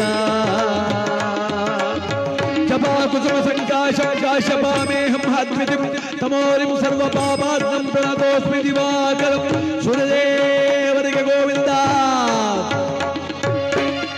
ಗ್ರಹಗಳಲ್ಲಿ ಪ್ರಥಮನಾಗಿರ್ತಕ್ಕಂಥ ಕಶ್ಯಪ ಮಹರ್ಷಿಯ ಪುತ್ರ ಸ್ವಾಮಿ ಅವನು. ಅದಕ್ಕೆ ಇವನನ್ನು ರಾಜಗ್ರಹ ಅಂತ ಕರೀತಾರೆ. ಇವನು ಬಂದರೆ ರಾಜಯೋಗ ಮನುಷ್ಯನಿಗೆ. ಇವನ ಉತ್ತಮ ಫಲ ಆರೋಗ್ಯ, ಇವನ ನೀಚ ಫಲ ಅನಾರೋಗ್ಯ. ಯಾರ ಜನ್ಮರಾಶಿಯಲ್ಲಿ ಸೂರ್ಯದೇವ ಉತ್ತಮ ಸ್ಥಿತಿಯಲ್ಲಿ ಇರ್ತಾನೋ ಅವರಿಗೆ ಆರೋಗ್ಯ, ಮುಖದಲ್ಲಿ ತೇಜಸ್ಸು, ಇವೆಲ್ಲ ಕೊಡೋನೆ ಸೂರ್ಯ ಸ್ವಾಮಿ, ಇವೆಲ್ಲ ಕೊಡೋನೆ ಸೂರ್ಯ. ಯಾರ ಜನ್ಮರಾಶಿಯಲ್ಲಿ ಸೂರ್ಯದೇವ ನೀಚ ಸ್ಥಾನಕ್ಕೆ ಹೋಗ್ತಾನೋ ಅನಾರೋಗ್ಯವಾಗ್ತದೆ, ಮುಖದ ತೇಜಸ್ಸು ನಾಶವಾಗ್ತದೆ. ಆದ್ರಿಂದ ರಾಜ ಕಳೆಯನ್ನು ಕೊಡುವಂತ ಈ ಸೂರ್ಯದೇವನನ್ನ ಭಕ್ತಿಯಿಂದ ಆರಾಧಿಸಬೇಕು. ಆಹಾ ಸಂತೋಷ ಅಂತೇಳಿ ಸೂರ್ಯದೇವನ ಪೂಜೆ ಮಾಡಿದ್ರು. ಮತ್ತೊಬ್ಬ ಪಂಡಿತನ ಹೇಳ್ತಿದ್ದಾನಪ್ಪ, ಚಂದಿರನು ಬಲು ಸುಂದರನು, ಚಂದಿರನು ಬಲು ಸುಂದರನು, ಕ್ಷೀರ ಸಮುದ್ರದಿ ಜನಿಸಿದನು. ಚಂದಿರನು ಬಲು ಸುಂದರನು, ಕ್ಷೀರ ಸಮುದ್ರದಿ ಜನಿಸಿದನು. ಶಿವನ ಮುಡಿಯಲ್ಲಿ ಮೆರೆಯುತ್ತಿಹ, ಶಿವನ ಮುಡಿಯಲ್ಲಿ ಮೆರೆಯುತ್ತಿಹ. ಚಂದಿರನು ಬಲು ಸುಂದರನು, ಚಂದಿರನು ಬಲು ಸುಂದರನು. ದಿದೀಶಂಕಂ ತುಷಾರಾರಭಂ ಕ್ಷೀರವರ್ಣಂ ಸಮುದ್ರವಂ ನಮಾಮಿ ಶಶಿನಾಂ ಸಂಭೋದ್ ಮುಕುಟಭೂಷಣಂ. ಚಂದ್ರದೇವರಿಗೆ ಗೋವಿಂದ. ಕ್ಷೀರ ಸಮುದ್ರದಲ್ಲಿ ಹುಟ್ಟಿದಂತ ಈ ಮಹಾನುಭಾವ ಅತ್ಯಂತ ಕಾಂತಿಯುಕ್ತ. ಇವನು ಕಾಂತಿಯುಕ್ತ. ಭೋಗ ಭಾಗ್ಯದ ಜೀವನ ಬೇಕು ಅಂದ್ರೆ ಚಂದ್ರನ ಕೃಪೆ ಬೇಕು ಸ್ವಾಮಿ. ಅಮೃತದಂತ ಫಲವನ್ನ ಮಾನವ ಕುಲಕೋಟಿಗೆ ಕೊಡ್ತಕ್ಕಂಥವನು ಚಂದ್ರ. ಇವನು ಕ್ರೂರನಾದಾಗ ದುರ್ಮರಣ ಪ್ರಾಪ್ತಿ ಆಗ್ತದೆ ಮಾನವ ಜನ್ಮರಾಶಿಗೆ. ಚಂದ್ರ ಬರಬೇಕು, ಜನ್ಮರಾಶಿಗೆ ಸಾವು ಬರಬೇಕಾದ್ರೆ ಚಂದ್ರ ಒಳ್ಳೆ ರೀತಿಯಲ್ಲಿ ಬಂದ್ರೆ ಒಳ್ಳೆ ಸಾವು. ಅವನು ಕ್ರೂರನಾಗಿ ಬಂದ್ರೆ ತಗೋ ಆಕ್ಸಿಡೆಂಟು, ಕರೆಂಟ್ ಹೊಡೀತು, ಬೆಂಕಿ ಹತ್ಕಂತು, ಸೊಸೆ ಹತ್ತೆಗೆ ವಿಷ ಹಾಕೋದ್ಲು ಅಂತ ಅವೆಲ್ಲ ಆಗ್ಬಿಡ್ತದೆ. ಕ್ರೂರ ಮರಣ ಬರ್ತದೆ ಅಲ್ವವ್ವ. ಮೊನ್ನೆ ಮೊಬೈಲ್ ಬಂದಿದ್ದಲ್ಲ ಸುದ್ದಿ, ಡಾಕ್ಟ್ರು ಕೇಳೋ ಅವಳು ಸೊಸೆ ಗುಳಿಗೆ ಕೊಟ್ಬಿಡಿ ನಮ್ಮ ಅತ್ತೆ ಸಾಯಿಸೋಕೆ ಅದೆಷ್ಟು ಕೊಟ್ಟಂಗೆ ಕಾಸು ಅಂತ. ದಯಮಾಡಿ ಎಲ್ಲ ಅತ್ತೇದಿರಿಗೊಂದು ಮನವಿ, ಯಾರ್ಯಾರು ಅತ್ತೇರು ಇದ್ದೀರಿ ರಾತ್ರಿ ಹೊತ್ತು ಮಲಗುವಾಗ ಚಿಲ್ಕ ಬಿಗೆಗೆ ಹಾಕ ಮನೆ ಕಳಿ ದಿಮ್ ತಂದು ಅಮುಕ್ಬಿಡ್ತಾರೆ ಗ್ಯಾರಂಟಿ. ಅಂತಂತ ಸೊಸೆರು ಬರ್ತಾವ್ರು ತಾಯ್ದಿರು, ಸ್ವಲ್ಪ ಹುಷಾರಾಗಿರಲಿ. ಕೆಲವ್ರು ನನ್ನ ವಿರೋಧ ಮಾಡ್ತಾರೆ, ಏನು ಸೊಸೆರದೇ ತಪ್ಪ ಅಂತ. ಇಲ್ಲ, ನಿಜ. ಅವತ್ತೊಂದು ಕಾಲದಲ್ಲಿ ಅತ್ತೆರ ತಪ್ಪಾಯ್ತಿತ್ತು, ಈಗ ಸದ್ಯಕ್ಕೆ ಅತ್ತೆರ ಕತೆ ಮುಗಿದೋಗತ್ತೆ. ಸೊಸೆಯರದೇ ತಪ್ಪು ಜಾಸ್ತಿ ಆಗ್ತದೆ ಕಣವ. 90 ಭಾಗ ಸೊಸೆಯರು ಯಾಕೋ ಸ್ವಲ್ಪ ಉಲ್ಟ ಹೊಡೆದು ಬಿಟ್ರು. ನೀನು ಮದುವೆ ಆಗಿರೋದು ನಿಮ್ಮ ಅಪ್ಪ ಅವಂಗೆ ಇಟಿಕೂ ಕಾನ್ ಶುರು ಮಾಡವ್ರು. ಈಗ ಎಲ್ಲಿಗೆ ಹೋಗೋರು ನೋಡ್ರಿ. ಹಂಗಾರೆ ಅವನಿನ ಉದ್ಭವ ಮೂರ್ತಿನ ಅವನು ಭೂಮಿಲಿ ಹುಟ್ಬಿಟ್ನ, ಅವ್ರು ಎತ್ತೊತ್ಕಲ್ವ ಹುಟ್ಟಿರೋದು. ಅಲ್ಲಮ್ಮ, ಸೊಸೆಗೆ ತೊಂದರೆ ಕೊಡು, ಅತ್ತೆನೂ ಕೆಟ್ಟವಳು ಅಂತ ಹೇಳೋದು ನಾವು. ಅವಳೇನು ಒಳ್ಳೆಯವಳು, ಜಗತ್ತಿನ ಅತ್ತೆಯರೆಲ್ಲ ಶ್ರೇಷ್ಠರು ಅಂತ ಹೇಳಿಲ್ಲ. ಮೊನ್ನೆ ಒಬ್ಬಮ್ಮ ಏನು ಒಂದು ಪೇಜ್ ಮೆಸೇಜ್, ನನಗೆ ಒಂದು ಪೇಜ್ ಮೆಸೇಜ್. ಹೆಣ್ಣು ಅಂದರೆ ಪಾತ್ರೆ ತೊಳಿ ಕುಟ್ಟವಳ, ಬಟ್ಟೆ ಒಗಿ ಕುಟ್ಟವಳ, ಸೇವೆ ಮಾಡು ಕುಟ್ಟವಳ, ನೀವ್ಯಾಕೆ ಹಂಗೆ ಹೇಳಬೇಕು ಅಂತ ಶುರು ಮಾಡಿದ್ಲು. ಅದಕ್ಕೆ ನಾನು ಹೇಳಿದೆ, ತಾಯಿ ನೀನು ಜಗತ್ತಿಗಿಂತ ವಿಭಿನ್ನವಾಗಿ ಬದುಕ್ತಾ ಇದ್ದಿ, ನಿನ್ನ ಬದುಕಿನ ಪಾಡಿಗೆ ನೀ ಬದುಕು. ಗಂಡಂಗೆ ಡೈವರ್ಸ್ ಕೊಟ್ಬಿಟ್ಟು ಅತ್ತೆ ಮಾವದಿರ ಊರಲ್ಲಿ ಬಿಟ್ಬಿಟ್ಟು ಇಲ್ಲಿ ಬಂದು ನೀನು ಒಬ್ಬಳೆ ಒಂಟಿ ಬದುಕ್ತಾ ಇದ್ದಿದ್ದು, ಯವ್ವ ಬದುಕ್ತಾಗ ನೀ ಬದುಕು, ನಿನ್ನಂಗೆ ಎಲ್ಲರೂ ಬದುಕು ಅಂತ ಹೇಳಬೇಡ. ನಮ್ಮ ಸಂಸ್ಕೃತಿ, ನಮ್ಮ ಸದಾಚಾರ ನಾವು ಹೇಳ್ತೀವಿ. ನಿಂಗೆ ತಡ್ಕೋಕ್ಕಾಗದೆ ಇದ್ರೆ ನಾನು ಬ್ಲ್ಯಾಕ್ ಮಾಡಬೇಕೇ ಹೊರತು ನನ್ನೇ ತಪ್ಪು ಅಂತ ಹೇಳಬೇಡ ನೀನು, ಅಲ್ವೇನವ್ವ? ಯಾರೋ ಒಂದು 5 ಜನಕ್ಕೆ ತೊಂದರೆ ಆಗದೆ ಅಂತ 95 ಜನನು ಅದೇ ಮಾರ್ಗದಲ್ಲಿ ಬಂದು ನಿಲ್ಲಕ್ಕೆ ಆಗೋದಿಲ್ಲ. ನಾವೇಳೋದು ಅಷ್ಟೇ, 90% ಭಾಗಕ್ಕೆ ಅನ್ವಯ ಆಗ್ತದೆ. ಅತ್ತೆಯನ್ನ ತಾಯಿಗಿಂತ ಹೆಚ್ಚಾಗಿ ಪ್ರೀತಿ ಮಾಡೋ ಸೊಸೆ ಅಂದ್ರೆ ಎಷ್ಟು ಜನ ಇಲ್ಲ. ನಾವ್ಯಾಕೆ ಅವ್ರು ಬೈಯೋಣ, ನಾವ್ಯಾಕೆ ಅವ್ರಿಗೆ ಹೇಳೋಣ? ಯಾರಿಗೆ ಬುದ್ಧಿ ಇಲ್ವೋ ಅವ್ರ ಬುದ್ಧಿ ತಗೊಂತಾರೆ. ಇಲ್ಲಪ್ಪ ನೀನು ಹೇಳ್ದಂಗೆ ನೀನು ಹೇಳೋದಕ್ಕಿಂತ ಚೆನ್ನಾಗಿ ಬಾಳ್ತಾನೆ ಅಂದರೆ ಸಮಸ್ಯೆನೇ ಇಲ್ಲ. ಯಾಕೆ ಹೇಳ್ಬೇಕು ಗೊತ್ತಾ? ಬೆಳಗ್ಗೆ ಶಾಲೆನಲ್ಲಿ ಪಾಠ ಹೇಳ್ತಾರೆ ಮೇಷ್ಟ್ರು. ಏನು ಸ್ವಾಮಿ ನೀವು ಹೇಳ್ತೀರಿ, 40 ಜನ ಹುಡುಗರವರೇ, 5 ಜನ ಫೇಲ್ ಆದರು, 5 ಜನ ಫಸ್ಟ್ ಕ್ಲಾಸು. ಯಾಕೆ ಹಂಗಾಯಿತು? ಅವರವರ ಭಾವನೆ ತಗೊಂಡಂಗೆ ಅದು. ನೀವು ಅಷ್ಟೇ, ನಾವು ಅಷ್ಟೇ, ನನಗೂ ಅಷ್ಟೇ. ಎಲ್ಲಾದರೂ ನಾನು ಯಾಕೆ ಸುಮ್ಮನೆ ಹೇಳ್ತೀನಿ? 10 ಪುಸ್ತಕ ಓದ್ತೀವಿ, 10 ಜನರ ಮಾತು ಕೇಳ್ತೀವಿ. ಸರ್ವಜ್ಞನೆಂಬುವನು ಗರ್ವದಿಂದಾದವನೇ ಸರ್ವರೊಂದೊಂದು ವಿದ್ಯೆಯ ನುಡಿಗಲಿತು, ವಿದ್ಯೆಯ ಪರ್ವತವಾದ ಸರ್ವಜ್ಞ. ಹಪ್ಳ ಬೇಗ ತಿನ್ಕಪ್ಪ, ನಂಗೆ ಬಾಯಲ್ಲಿ ನೀರು ಬರ್ತಾವೆ, ಇದೆಲ್ಲ ತಗೋಗಿ ತಿನ್ಬಿಟ್ಟು ಬರೋಕು. ನೀ ತಾನೇ ಅದು ಹಿಡ್ಕೊಂಡು ಇಷ್ಟಿಷ್ಟೇ ತಿಂತೀಯ, ನಂಗೆ ನೋಡೋಕಾಯ್ತಿಲ್ಲ ಕಣೆ, ಅಷ್ಟೊತ್ತು ತಿನ್ನ, ಬೇಗ ತಿನ್ಕೋ ಅತ್ತಾಗಿ. ನಾವೇನು ಎಲ್ಲೂ ನೋಡಿ ಹಪ್ಳ ತಿನ್ನೋಕ್ಕಿನ್ನ ಎಲ್ಲೂ ಜಾಗಿಲ್ವಾ? ಇಲ್ಲಿಗೆ ಬಂದ ಪುಣ್ಯ. ಹೋಗಿ ಮೊದಲು ಹಪ್ಳ ಹಿಡ್ಕೊಂಡು ಹೋಗತ್ತಾಗ ತಿನ್ಕೊಬರೋಕು. ಮೊದಲೇ ಉಪವಾಸ ಮಾಡಿ ಸಾಯ್ತಾ ಕೂತೀವಿ ನಾವು. ಹಪ್ಳ ತಂದು ಮುಂಚೆ ನರ್ಕ ತಿಂದರೆ ನಮ್ಗೆ ಗತಿ ಏನಪ್ಪ? ಅವನ್ಯಾರ 3 ಜನ ಮಜ್ಜಿಗೆ ಕುಡಿದ್ರು, ಅವರಿಬ್ಬರು ಹಪ್ಳ ತಿಂದರು. ಈ ಉಪವಾಸ ಮಾಡಿದ್ರು ಮುಂಚೆ ಹಿಂಗೆ ಬಂದ್ಬಿಟ್ರೆ ನಮ್ಮ ಗತಿ ಏನಾಗಬೇಕು? ಒಳ್ಳೆಯದಾಗಲಿ. ಈ ಕೂತ್ಕೊಳ್ರವ, ನೀವು ಕೂತ್ಕೊಳ್ಳ. ಅಂದವಾಗಿ ನೋಡಿ, ಚಂದ್ರ ನಮಗೆ ಭೋಗಭಾಗ್ಯವನ್ನು ಕೊಡ್ತಕ್ಕಂಥವನು. ಆ ಚಂದ್ರನನ್ನ ಪೂಜೆ ಮಾಡಿ ಅಂದರೆ ಸತ್ಯವ್ರತ ಮಹಾರಾಜ ಪೂಜೆ ಮಾಡು. ಮತ್ತೊಬ್ಬ ಪಂಡಿತನೇ ಹೇಳ್ತಿದ್ದಾನೆ, ಸ್ವಾಮಿ ಶಂಭು ಕುಮಾರನು ಮಂಗಳನೋ, ಶಂಭು ಕುಮಾರನು ಮಂಗಳನೋ, ಓ ಮಾತೆಯ ಗರ್ಭದಿ ಜನಿಸಿದ ಶಂಭು ಕುಮಾರನು ಮಂಗಳನೋ.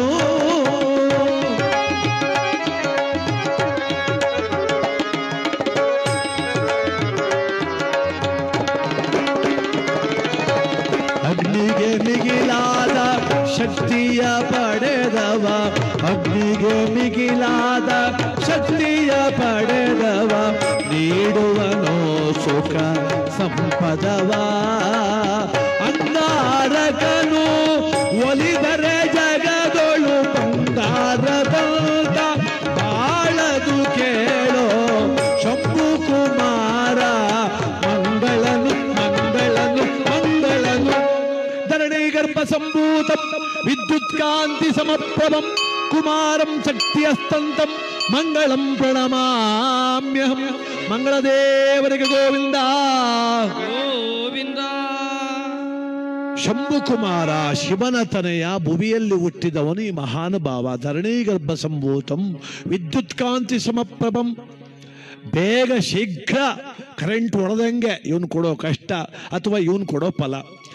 ಕುಜದೋಷ ಅಂತ ಒಂದು ದೋಷ ಇದೆ ಮಾನವನಿಗೆ. ಆ ದೋಷ ಹೆಣ್ಣು ಮಕ್ಕಳಿಗೆ ಬಂದರೆ ಒಂದೇ ವರ್ಷದಲ್ಲಿ ವೈದವ್ಯ ಪ್ರಾಪ್ತಿ ಆಗ್ಬಿಡ್ತದಂತೆ. ಅದಕ್ಕೇನು ಮಾಡ್ತಾರೆ? ಕುಜದೋಷವಿರುವ ಹೆಣ್ಣಿಗೆ ಕುಜದೋಷವಿರುವ ಗಂಡನ್ನೇ ಗೊತ್ತು ಮಾಡಿ ಮದುವೆ ಮಾಡು, ಅಥವಾ ಕುಜಶಾಂತಿ ಅಂತ ಒಂದು ಮಾಡಬೇಕು ಅಂತ ಹೇಳ್ತಾರೆ. ಈ ಮಹಾನುಭಾವ ಯಾವುದರಲ್ಲಿ ಶ್ರೇಷ್ಠ ಅಂದರೆ, ಇವನು ಯಾರ ಜನ್ಮರಾಶಿಯಲ್ಲಿ ಇದ್ದಾನೋ, ಪ್ರಬಲನಾಗಿರ್ತಾನೋ, ಅವರಿಗೆ ಮಾಟ ಕೂಟ ಭೂತಚೇಷ್ಟೆ ದೃಷ್ಟಿದೋಷ ಏನೂ ತಟ್ಟೋದಿಲ್ಲಂತೆ. ಅದಕ್ಕೆ ಇವನನ್ನ ಅಂಗಾರಕನು ಒಲಿದರೆ ಬಂಗಾರದಂತ ಬಾಳು, ಅಂಗಾರಕ ಒಲಿದ್ರೆ ಬದುಕೆ ಬಂಗಾರ ಅಂತ ಕರೀತಾರೆ. ಅಂತ ಶ್ರೇಷ್ಠತಮ ಇವನು ಒಂದು. ಸಂತೋಷವಾಗಿ ಸತ್ಯವ್ರತ ಪೂಜೆ ಮಾಡದ. ಮತ್ತೊಬ್ಬ ಪಂಡಿತನೇ ಹೇಳ್ತಿದ್ದಾನೆ, ಸ್ವಾಮಿ ಮತ್ತೊಂದು ಗ್ರಹವಿದೆ, ಅದ್ರ ವಿಚಾರ ಕೇಳ್ತೀರಾ? ಹೇಳಪ್ಪ. ಸೌಮ್ಯ ಗುಣದವನು ಬುಧನು ಶಾಂತರೂಪಿನವನು, ಸೌಮ್ಯ ಗುಣದವನು ಬುಧನು ಶಾಂತರೂಪಿನವನು, ಇಂಗದ ಭಾಗ್ಯವ ಕೊಡುವವನು, ಇಂಗದ ಭಾಗ್ಯವ ಕೊಡುವವನು, ಜ್ಞಾನ ಸಂಪದನು ಶ್ರೇಷ್ಠನು ಕೇಳೋ. ಸೌಮ್ಯ ಗುಣದವನು ಬುಧನು ಶಾಂತರೂಪಿನವನು, ಪ್ರಿಯಂಗೂ ಕಲಿಕಾಶ್ಯಾಮಂ ರೂಪೇಣ ಪ್ರತಿಮಾ ಬುಧಂ, ಸೌಮ್ಯಂ ಸೌಮ್ಯ ಗುಣೋಪೇತಂ ತಂ ಬುಧಂ ಪ್ರಣಮಾಮ್ಯಹಂ. ಚಂದ್ರದೇವ ಮತ್ತು ತಾರಾದೇವಿಯ ಮಗ ಬುಧ ಅಂತಕ್ಕಂಥವ್ರು. ಈತ ಒಂದು ವಿಶೇಷ ಸ್ವಾಮಿ, ಆದ್ರೆ ಒಳ್ಳೇದು ಮಾಡ್ತಾನೆ, ಕೆಟ್ಟದ್ದು ಅಂತ ಯಾರಿಗೂ ಮಾಡದ್ದೇ ಇಲ್ಲ ಇವನು ಬುಧ. ಅದಕ್ಕೆ ಇವನನ್ನ ಶ್ರೇಷ್ಠ ಗ್ರಹ ಸ್ವಾಮಿ ನನ್ನ ಪ್ರಕಾರ. ನೋಡಿ, ವಿದ್ಯೆ ಬುದ್ಧಿ, ದೇವಸ್ಥಾನಕ್ಕೆ ಹೋದಾಗ ಏನಂತ ಕೇಳ್ತೀವಿ? ವಿದ್ಯಾ ಬುದ್ಧಿ ಕೊಡು ಅಂತ. ವಿದ್ಯೆ ಬೇರೆ ಬುದ್ಧಿ ಬೇರೆ. ವಿದ್ಯಾವಂತರಲ್ಲ, ಬುದ್ಧಿವಂತರು ಅಲ್ಲ, ಬುದ್ಧಿ ಇವ್ರಿಗೆಲ್ಲ ವಿದ್ಯೆ ಇರಬೇಕು ಅಂತ ರೂಲ್ಸ್ ಇಲ್ಲ. ಕೆಲವರು 4ನೇ ಕ್ಲಾಸ್ ಓದದೇ ಇದ್ರು ಕೂಡ ಅತ್ಯಂತ ಶ್ರೇಷ್ಠತಮವಾದ ವ್ಯವಹಾರ ಮಾಡ್ತಾರೆ, ತುಂಬಾ ಜ್ಞಾನ. ಕೆಲವ್ರು ಅಂತಾರೆ, ಏನಾರು SLC ಪಾಸ್ ಮಾಡಿದ್ರೆ ಅರ್ಧ ಬೆಂಗಳೂರು ತಗೊಂಡ್ಬಿಡುವ ಪುಣ್ಯಾತ್ಮ ಅಂತ. ಕೆಲವ್ರಿಗಂತೀವಿ ನಾವು, ಅರ್ಧ ಬೆಂಗಳೂರು ತಗೊಂಡ್ಬಿಡ್ತಿದ್ದೆ, ವಿಶೇಷ ಜ್ಞಾನ ನಿನಗೆ ಅಂತ. ಆ ಜ್ಞಾನ ಕೊಡ್ತಕ್ಕಂಥ ಮಹಾನುಭಾವ ಯಾರು ಅಂದರೆ ಅವನೇ ಬುಧ. ಆ ಬುಧನ ಕೃಪೆ ಬೇಕು ನಮಗೆ. ಈ ಬಹಳ ಜನ ವಿದ್ಯಾವಂತರು ಮಾಡಬೇಕು, ಡಾಕ್ಟರ್ ಮಾಡಬೇಕು, ಇಂಜಿನಿಯರ್ ಮಾಡಬೇಕು, ಎಲ್ರಿಗೂ ಅದೇ ಆಸೆ ಬಂದ್ಬಿಟ್ಟದೆ. ಮಕ್ಕಳಿಗೆ ಕೌಶಲ್ಯ ಒಂದು ಕಲಿಸ್ಬೇಕು ನಾವು. ಕೌಶಲ್ಯ, ಬದುಕಿನ ಕೌಶಲ್ಯ ಕಲಿಸಿದ್ರೆ ಮಕ್ಕಳು ಹೆಂಗೋ ಒಂದು ರೀತಿಲಿ ಬದುಕ್ತಾರೆ. ಜೀವನ ಕಲೆ ಅದು. ಇದೇ ಮಾಡಬೇಕು ಅಂತಿಲ್ಲ. ಯಾವುದಾದ್ರೂ ಒಂದು ಹುದ್ದೆ ಆಗಲಿ ಅದನ್ನ ಆಸಕ್ತಿಯಿಂದ, ಪ್ರೀತಿಯಿಂದ, ನಮ್ರತೆಯಿಂದ ಮಾಡಿದ್ರೆ ಅದು ಫಲ ಕೊಟ್ಟೇ ಕೊಡ್ತದೆ. ಡಾಕ್ಟರ್ ಆದವರು ಮಾತ್ರ ಶ್ರೇಷ್ಠರ, ಇಂಜಿನಿಯರ್ ಆದವರು ಶ್ರೇಷ್ಠರ? ಬಹಳ ಕಷ್ಟ. ಹೆಣ್ಮಕ್ಳ ಮದುವೆ ಆಗಿ ಅಂದ್ರೆ ಸಾಕು, ಡಾಕ್ಟರ್ ಬೇಕು, ಇಂಜಿನಿಯರ್ ಬೇಕು ಅಂತಾರೆ. ತಪ್ಪಲ್ವನವ? ನೋಡಿ, ಸುಮ್ಮನೆ ಹಂಗೆ ಕೇಳ್ಕೊಳ್ಳಿ ನೀವು. ಡಾಕ್ಟ್ರ್ ಮದುವೆ ಆದ್ರಿ ಅಂತ ಇಟ್ಕೊಳ್ಳಿ. ಮದುವೆ ಆಗ್ಬಿಟ್ಟು ಒಂದು 3 ತಿಂಗಳು ಆಯ್ತಲೆ, ಏನ್ರಿ ನನಗೊಂದು ನೆಕ್ಲೆಸ್ ಮಾಡಿಸ್ಕೊಡಿ ಅಂದರೆ ಡಾಕ್ಟ್ರ್ ಏನಂತಾರೆ? ಈಗಲೇ ಯಾವ್ದನ್ನೂ ಹೇಳೋಕ್ಕಾಗೋದಿಲ್ಲ ಅಂತಾರೆ. ಅವರು ಪೇಷಂಟ್ಗೆ ಹೇಳಿ ಹೇಳಿ ರೂಢ ಬಿದ್ದೋಗವ್ರೆ. ನೀವು ನೆಕ್ಲೆಸ್ ಮಾಡಿಸಿ ಇಂದ ಇಟ್ಕ ಅವ್ರು ಅದನ್ನೇ ಅನ್ನೋದು, ಈಗಲೇ ಯಾವ್ದನ್ನೂ ಹೇಳೋಕ್ಕಾಗಲ್ಲ ಅಂತ. ಇಂಜಿನಿಯರ್ ಮದುವೆ ಮಾಡ್ಕೊಂಡ್ರಿ ಅನ್ಕೊಳ್ಳಿ, ನೀವೇನಾದರೂ ಅವ್ರನ್ನ 3 ತಿಂಗಳು ಮದುವೆ ಆದಮೇಲೆ ಏನ್ರಿ ನನಗೊಂದು ಲಾಂಗ್ ಸರ ಮಾಡಿಸ್ಕೊಡ್ರಿ ಅಂದರೆ ಅವ್ರೇನಂತಾರೆ? ಪ್ಲ್ಯಾನ್ ಮಾಡುವ ಇರು ಅಂತಾರೆ. ಮಾಡಿಸ್ಕೊಟ್ಟಾರ ಅವರು? ಪ್ಲ್ಯಾನ್ ಮಾಡಮ್ಮ ಇರು. ಅವ್ರು ಇಂಜಿನಿಯರ್ ಬುದ್ಧಿ. ನೀವು ಲಾಯರ್ ಮದುವೆ ಮಾಡ್ಕೊಂಡ್ರಿ ಅಂತ ಇಟ್ಕೊಳ್ಳಿ, ಏನ್ರಿ ನನಗೆ ಲೋಲಾಕ್ ಮಾಡಿಸ್ಕೊಡ್ರಿ, ಬುಲಾಕ್ ಮಾಡಿಸ್ಕೊಡ್ರಿ ಅಂದ್ರೆ ಅವ್ರೇನಂತಾರೆ? ಮಾರ್ಚಿ 25 ಕೇಳ್ತೀನಿ ಅಂತಾರೆ. ಯಾಕೆ ಡೇಟ್ ತಗೊಂಡು ರೂಢ ಬಿದ್ದೋಗೋರು ಅವರು. ಸುಮ್ಮನೆ ಲೆಕ್ಕ ಬಸ್ ಕಂಡಕ್ಟರ್ ಆಗ್ಬಿಡೋದು ಬೆಟ್ರು. ನೀವೇನಾರು ಹೇಳಿ ರೈಟ್ ಅಂತ ನಾವು ಒಂದೇ ಮಾತು. ನೆಕ್ಲೆಸ್ ಮಾಡಿಸ್ಕೊಡ್ರಿ ರೈಟ್, ಸೀರೆ ತಂದು ಕೊಡ್ರಿ ರೈಟ್. ಆಸಿ ಕೇಳೋದು. ನೀವೆಲ್ಲ ನಗ್ತಾ ನಗ್ತಾ ಕೂತ್ಕೋಬೇಕು. ಮಹಾಶಿವರಾತ್ರಿ ಮುಖ ಗಂಟ ಹಾಕೊಂಡು ಜಗತ್ತೆಲ್ಲ ತಲೆಮೆ ಬಿದ್ದೋಗದೆ ಅನ್ನುವಾಗ ನಾ ಮೊದಲೇ ಹೇಳಿದೆ. ಕೊಲೆ ಮಾಡಿದವರು, ಮಾಡಿದವರು, ಕಂಡೋರು, ಸೈಟ್ ಹೊಡ್ಕೊಂಡವ್ರೆಲ್ಲ ನಗ್ನಗ್ತಾ ಓಡಾಡುವಾಗ ಭಕ್ತಿಯಿಂದ ಬಂದು ಶಿವನ ಸನ್ನಿಧಾನದಲ್ಲಿ ಕೂತಿದ್ದೀರಿ. ನೀವೇ ಹಾಕವ ಹಿಂಗೆ ಸಪ್ಪು ಕೂತಿದ್ದೀರಿ, ತುಟಿಗೆ ಲಿಫ್ಟಿಗೆ ಹಾಕಬೇಕು ಕೂತ್ಬಿಟ್ಟಿದ್ದೀರಿ ಎಲ್ಲರೂ. ಇನ್ನು ನೀವೇನಾದರೂ ಜೋರಾಗಿ ನಗಾಡ್ಬಿಟ್ರೆ ಗಿಂಚ್ಕೊಬಿಡ್ತದೆ ಅಂತ ಭಯ. ಪಾಪ ಇರಲಿ. ಎಲ್ಲ ಎಡಕೆ ಬೇರೆ ಹಾಕೊಂಡಿದ್ದೀರಿ 4 ಜನ, ಬ್ರು ಅಂದರೆ ಮುಂದೆ ಕೂತವ್ರಿಗೆ ಔಷಧಿ ಕೊಡ್ದಂಗೆ ಆಯ್ತದೆ. ಅದಕ್ಕೆ ಪಾಪ ನಿಮ್ಮ ಕಷ್ಟ ನಿಮಗೆ. ಇರಲಿ ಕಣವ, ನಾವು ಹಂಗೆಲ್ಲ ಕಂಡೀಷನ್ ಮಾಡಬಾರ್ದು. ಹಿಂಗೆ ನಗಬೇಕು, ಹಿಂಗೆ ಕೂತ್ಕೋಬೇಕು ಅಂತ ಕಂಡೀಷನ್ ಮಾಡೋದೇ ತಪ್ಪು. ಒಂದು ಕಾರ್ಯಕ್ರಮಕ್ಕೆ ಹೋಗಿದ್ವಾ, ನಮ್ಮ KM ದೊಡ್ಡಿ ಶೇಖರೆ ಹೋಬಳಿ, ಚಿಕ್ಕರಸಿಂಕೆರೆ ಹೋಬಳಿ ಅಂತ ನಮ್ಮ ಕರ್ಮಭೂಮಿ ಅದು, ಮದ್ದೂರು ತಾಲೂಕು.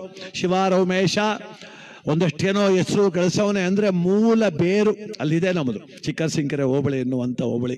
ಅಲ್ಲಿ ಕಾರ್ಯಕ್ರಮ ಮಾಡ್ತಿದ್ವಾ, ಏನೇನೋ ಮಾತಾಡ್ತಿದ್ದೆ ನಾನು. ನನಗೇನಪ್ಪ ನನ್ನ ಕಾರ್ಯಕ್ರಮದಲ್ಲಿ ಅಂದರೆ ಮುಂದೆ ಕುಂತ ಜನ ನಗ್ನಗ್ತಾ ಕೂತ್ಕೋಬೇಕು. ಕತೆ ಹೇಳ್ತಿರ್ತೀವಿ, ಮಧ್ಯ ನಗಿಸ್ತೀವಿ. ನೀವು ನಗದೆ ಹೋದರೆ, ನೀವು ಸಪ್ಪು ಕೂತ್ಕೊಳ್ಳೋದಾದ್ರೆ ಇಲ್ಲಿಗೆ ಯಾಕೆ ಬರಬೇಕಿತ್ತು? ಇವತ್ತೆಲ್ಲ ದುಃಖ ಮರೆತು ಸನ್ನಿಧಾನದಲ್ಲಿ ಮಹಾಶಿವರಾತ್ರಿ ದಿನ ನಗ್ನಗ್ತಾ ಕೂತ್ಕಲಿ ಅಂತ.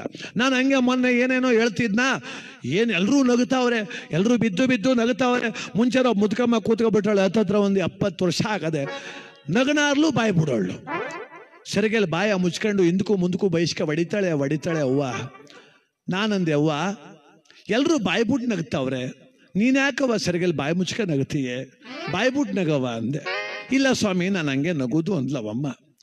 ಅಲ್ಲ ಕಣವ, ನೀನು ನಗಲಿ ಅಂತ ತಾನೇ ನಾನು ಮಾತಾಡ್ತೀನಿ.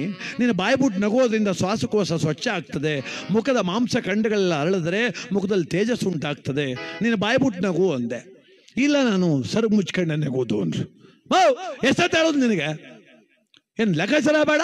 ಯಾರು ನಾನು? ಫೇಮಸ್ಸು ಶಿವಾರ ಉಮೇಶು, ನಾನು ಹೇಳ್ದಂಗೆ ನಗಬೇಕು ಅಂದೆ. ಆಯ್ತು ತಗಪ್ಪ, ನೀನು ಹಣೆ ಬರ ಅಂದ್ಲ ಅವಳು. ನಾನು ಅದೇನೋ ಒಂದು ಜೋಕ್ಸ್ ಹಂಗೆ ಅಂದೆ ಅಂದ್ಲು. ಅಲ್ಲಿ ಬಂದು ತಪ್ಪನ ಮುಂದೆ ಬಿದ್ದೋಗ್ಬಿಟ್ಟು ಅವಮ್ಮ ಪ್ಲಾಸ್ಟಿಕಲ್ಲಿ ಕಳ್ಸ್ಕೊಬಿಟ್ಟವಳೆ, ನಂಗೆ ಗೊತ್ತಿಲ್ಲ ಕಣ. ಅಲ್ಲಿ ಬಿದ್ದೋಯ್ತವೆ ಅಂತ ಹೆಂಗೋ ಕಷ್ಟಪಟ್ಟು ನೆಗ್ತಿದ್ಲವಮ್ಮ.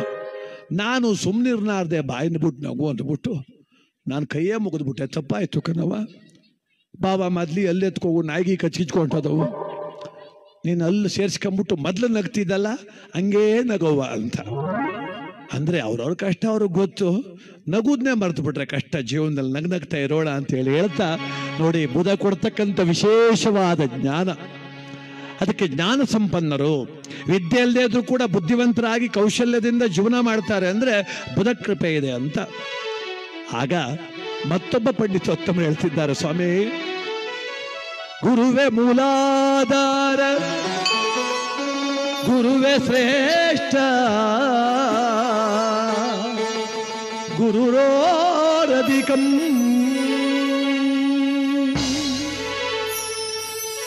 ಈ ಜಗತ್ತಿನಲ್ಲಿ ಗುರುವಿಗಿಂತ ಮಿಗಿಲಾದದ್ದು ಯಾವುದೂ ಇಲ್ಲ ಸ್ವಾಮಿ. ಹರಿಹರ ಬ್ರಹ್ಮಾದಿಗಳನ್ನು ಮೀರಿದಂತಹ ಶಕ್ತಿ ಯಾವುದಾದ್ರೂ ಇದ್ರೆ ಅದು ಜ್ಞಾನ. ಆ ಜ್ಞಾನ ಕೊಡ್ತಕ್ಕಂಥವನೇ ಗುರು. ಅದಕ್ಕೋಸ್ಕರ ಜ್ಞಾನಕಾರಕ ಗುರುವೇ ಶ್ರೇಷ್ಠ, ಜ್ಞಾನಕಾರಕ ಗುರುವೇ ಶ್ರೇಷ್ಠ. ಗುರುಬಲ ಬೇಕು ಮಾನವ ಜೀವಕ್ಕೆ,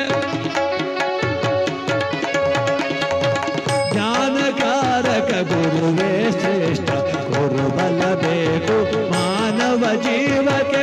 ಗುರುವಿಗಿಂತ ಅಧಿಕರುಳ್ತೆ, ಗುರುವಿಗಿಂತ ಅಧಿಕರುಳ್ತೆ ಹೇಳೋರಾಯ. ಜ್ಞಾನಕಾರಕ ಗುರುವೇ ಶ್ರೇಷ್ಠ. ನವಗ್ರಹಗಳೊಳಗೆ, ನವಗ್ರಹಗಳ ಒಳಗೆ, ನವಗ್ರಹಗಳ ಒಳಗೆ ದೇವಾನಾಂ ಚ ಋಷೀಣಾಂ ಚ ಗುರುಕಾಂಚಾನ ಸಂದೀಪಂ ಬುದ್ಧಿಮೂರ್ತಂ ಚ ಲೋಕೇಶಂ ನಮಾಮಿ ಬೃಹಸ್ಪತಿ. ಗುರುದೇವರಿಗೆ ಗೋವಿಂದ. ಮನುಷ್ಯನಿಗೆ ಅನ್ನ ಎಷ್ಟು ಮುಖ್ಯನೋ ಜ್ಞಾನ ಅಷ್ಟೇ ಮುಖ್ಯ ಸ್ವಾಮಿ. ಅನ್ನ ಇಲ್ಲ ಅಂದ್ರೆ ಜೀವ ಇಲ್ಲ, ಜ್ಞಾನ ಇಲ್ಲ ಅಂದ್ರೆ ಜೀವ ಇದ್ದು ಪ್ರಯೋಜನವಿಲ್ಲ. ಸಕಲ ಜ್ಞಾನ ಕೊಡ್ತಕ್ಕಂಥವನು. ಅದಲ್ಲದೆ ನವಗ್ರಹಗಳಲ್ಲಿ ಅತ್ಯಂತ ಶ್ರೇಷ್ಠವಾದ ಫಲ ಯಾವುದಾದ್ರೂ ಇದ್ರೆ ಅದನ್ನ ಗುರುಬಲ ಅಂತ ಕರೀತೇವೆ ಸ್ವಾಮಿ. ಆ ಗುರುಬಲ ಹೊಂದಿದ ವ್ಯಕ್ತಿ ಅಧಿಕಾರವನ್ನು ಹೊಂದಿದವನಾಗ್ತಾನೆ, ಹಣ ಆಸ್ತಿ ಸಂಪಾದನೆ ಮಾಡ್ತಾನೆ, ಸಕಾಲಕ್ಕೆ ಮದುವೆ ಆಗ್ತದೆ, ಆತನಿಗೆ ಸಂತಾನ ಫಲವಾಗ್ತದೆ. ಇವೆಲ್ಲಕ್ಕೂ ಕಾರಣೀಕರ್ತ ಗುರುವೇ ಅಂದ ಮೇಲೆ ಇನ್ನು ಮಿಕ್ಕವ್ರ ವಿಚಾರ ಯಾಕೆ ಸ್ವಾಮಿ? ಮತ್ತೊಬ್ಬ ಪಂಡಿತ ಹೇಳ್ತಿದ್ದಾನೆ, ಅಪ್ಪ ಸತ್ಯವ್ರತ ಮಹಾರಾಜ ಬರೀ ಬಲ ಇದ್ರೆ ಆಗೋದಿಲ್ವಲ್ಲ. ಅಲ್ಲ ಏನ್ ಸ್ವಾಮಿ ತಿಂಗಳು ಸಂಬಳ ಕಾಯಕಾಯ್ತದ? ದೆಸೆ ಬರ್ಬೇಕು, ದೆಸೆ ರಿಯಲ್ ಎಸ್ಟೇಟ್ ದೆಸೆ. ಸಂಜೆಗೆ ದುಡ್ಡು ಬರ್ಬೇಕು, ಸಂಜೆಗೆ ದುಡ್ಡು. ಗುರುಬಲ ಅಂದ್ರೆ ಸ್ವಲ್ಪ ಕಷ್ಟಪಟ್ಟು ಓದಬೇಕು, ಕೆಲ್ಸಕ್ಕೆ ಸೇರ್ಕೋಬೇಕು, ಸಂಬಳ ತಗೋಬೇಕು. ಶುಕ್ರ ಬಂದ್ಬಿಟ್ರೆ ಅಯ್ಯೋ 20 ಲಕ್ಷ ಮಾಡಿಸ್ಬಿಡು ಅಂತ ಇವನಂತಾನೆ, 40 ಲಕ್ಷ ಕೊಡ್ಸಿ ಅಂತ ಅವನಂತಾನೆ. ಬಂತು ಶುಕ್ರ ದೆಸೆ ಅಂತ. ಇನ್ನೇನು ಅಲ್ಲ. ದೆಸೆ ತಂದೀವನು ಅವನು, ದೆಸೆ ತಂದೀವನು ಅವನು, ದಾನವ ಗುರುತ ಶುಕ್ರನು. ದೆಸೆ ತಂದೀವನು ಅವನು,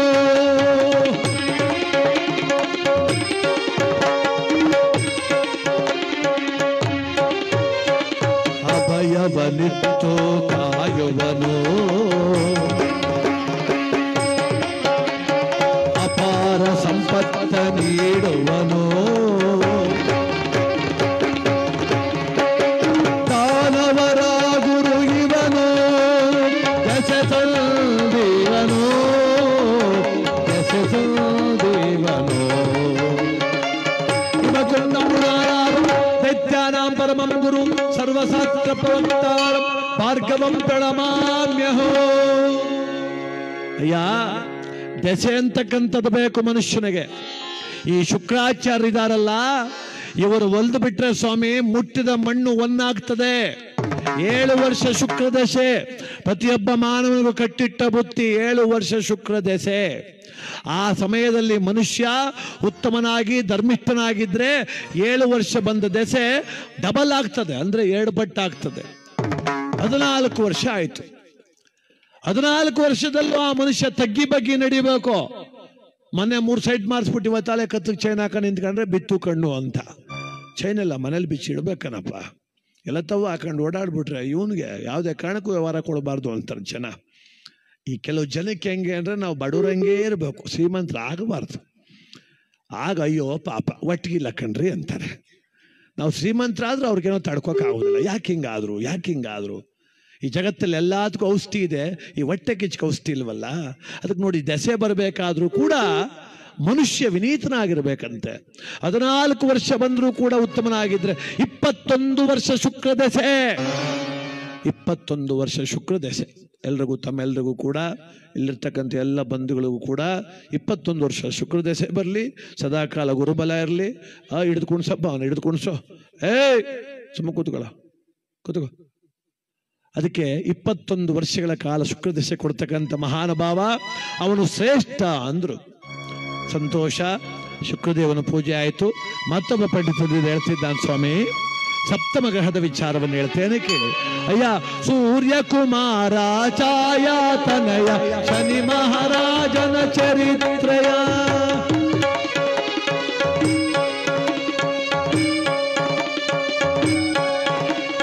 ಬಣ್ಣಿಸಲ ಸದಳ ಕೇಳೋ ಯುಗ ಪುರುಷ ಶನಿ ದೇವನ. ಬಣ್ಣಿಸಲ ಸದಳ ಕೇಳೋ ಯುಗ ಪುರುಷ ಶನಿ ದೇವನ. ಸೂರ್ಯಕುಮಾರ ಛಾಯಾತನಯ ಶನಿ ಮಹಾರಾಜನ ಚರಿತ್ರೆಯ. ಶನಿ ಮಹಾರಾಜನ ಚರಿತ್ರೆಯ. ನೀರಾಂಜನ ಸಮಭಾಷ ರವಿಪುತ್ರಂ ಯಮಾಗ್ರಜಂ ಛಾಯಾ ಮಾರ್ತಾಂಡ ಸಂಭೂತಂ ತನ್ನಮಾಮಿ ಶನೇಶ್ವರೋ. ಶ್ರೀದೇವರ ಪಾದಕ್ಕೆ ಗೋವಿಂದ. ಸೂರ್ಯನಂದನ ಛಾಯಾದೇವಿಯ ಮಗ ಶನೇಶ್ವರ. ಕಲಿಯುಗದಲ್ಲಿ ಅತ್ಯಂತ ಉಚ್ಚಾಯ ಸ್ಥಿತಿಯಲ್ಲಿರ್ತಕ್ಕಂಥ ದೇವನಿವನು. ಚತುರ್ಭುಜಧಾರಿ, ಖಗವಾಹನ. ಈತ ದೃಷ್ಟಿ ಇಟ್ಟರೆ ಶಾಪ, ವಿನೀತನಾದರೆ ತಪ್ಪುವುದು ತಾಪ. ಅತ್ಯಂತ ಕಠಿಣನೂ ಅತ್ಯಂತ ಕುಪಿತನೂ ಆದ ಇವನನ್ನು ಕಂಡರೆ ದೇವಾನು ದೇವತೆಗಳೇ ಕ್ಷಣಕಾಲದಂಗಾಗುತ್ತಾರೆ ಸ್ವಾಮಿ. ಇವನು ಜನ್ಮರಾಶಿಗೆ ಪ್ರವೇಶ ಮಾಡಿದರೆ ಕೊಡುವ ಕಷ್ಟ ಅಷ್ಟಿಷ್ಟಲ್ಲ. ತನ್ನವರು ಪರರೆಂಬ ಭೇದವಿಲ್ಲ. ತಂದೆ ಮಗ ಅಣ್ಣ ತಮ್ಮ ಎಂಬ ಭಾವನೆ ಇಲ್ಲ. ತನ್ನನ್ನು ಕಂಡು ಅಸಹ್ಯಪಟ್ಟ ತಂದೆಗೆ ರೋಗ ಕೊಟ್ಟವನಿವನು. ತಂದೆಯ ರಥಕ್ಕೆ ಕಟ್ಟಿದ ಕಣ್ಣುಗಳನ್ನು ಇಂಗಿಸಿದವನಿವನು. ಸಾರಥಿಯ ಕೈಕಾಲುಗಳನ್ನು ಎಳವನಾಗಿ ಮಾಡಿದವನಿವನು. ಈತನು ಬಹಳ ಪರಾಕ್ರಮಿ ಸ್ವಾಮಿ. ಅಸಾಧ್ಯವಾದದ್ದನ್ನು ಸಾಧ್ಯ ಮಾಡುತ್ತಾನೆ, ಸಾಧ್ಯವೆನಿಸದ್ದನ್ನೇ ಅಸಾಧ್ಯ ಮಾಡುತ್ತಾನೆ. ಇಲ್ಲದ ಕಳಂಕವನ್ನು ಅಣೆಪಟ್ಟಿ ತಂದು ಕಟ್ಟಿಬಿಡುತ್ತಾನೆ. ಇವನ ಹೆಸರೆತ್ತಲೇ 100 ಬಾರಿ ಯೋಚನೆ ಮಾಡಬೇಕು ಅಂಥವನಿವನು. ಆಹಾ, ಅಂಥವನೇ ನಿನ್ನ ಶನೇಶ್ವರ. ಇರಲಿ, ಪೂಜೆ ಮಾಡಿದ್ರು. ಮತ್ತೊಬ್ಬ ಪಂಡಿತನೆದ್ದು ಹೇಳ್ತಿದ್ದಾನೆ ಸ್ವಾಮಿ, ರಾಹುಕೇತುಗಳೆಂಬ ಗ್ರಹಗಳಿದ್ದಾವೆ. ಅವೆರಡೂ ಗ್ರಹಗಳು ಬೇರೆಯಾದರೂ ಕೂಡ ಅವ್ರನ್ನ ಒಟ್ಟಾಗಿ ಪೂಜೆ ಮಾಡಬೇಕು. ಕಾರಣ, ಹಿಂದೊಂದು ಕಾಲದಲ್ಲಿ ಒಂದೇ ಜೀವ, ಅದು ಈಗ ಎರಡಾಗಿದೆ ಸ್ವಾಮಿ. ಅದಕ್ಕೋಸ್ಕರವಾಗಿ ಆ ಎರಡೂ ಗ್ರಹಗಳನ್ನು ವಿಚಾರ ಹೇಳ್ತೀನಿ ಕೇಳಿ. ರಾಹು ಕೇತುಗಳೆಂಬ ರಾಕ್ಷಸ ಕುಲದವರು. ರಾಹು ಕೇತುಗಳೆಂಬ ರಾಕ್ಷಸ ಕುಲದವರು. ಚಿಮ್ಮಿಕೆ ತನಯರು ಕೇಳೋರಾಯ.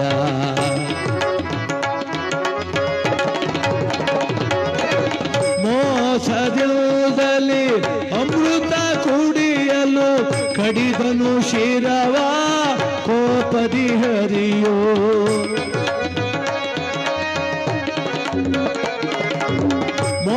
ಮೋಸದಿಲ್ಲದಲ್ಲಿ ಅಮೃತ ಸವಿಯಲು ಕೋಪದಿಲ್ಲದಲ್ಲಿ ಕಡಿದನು ಶಿರವ.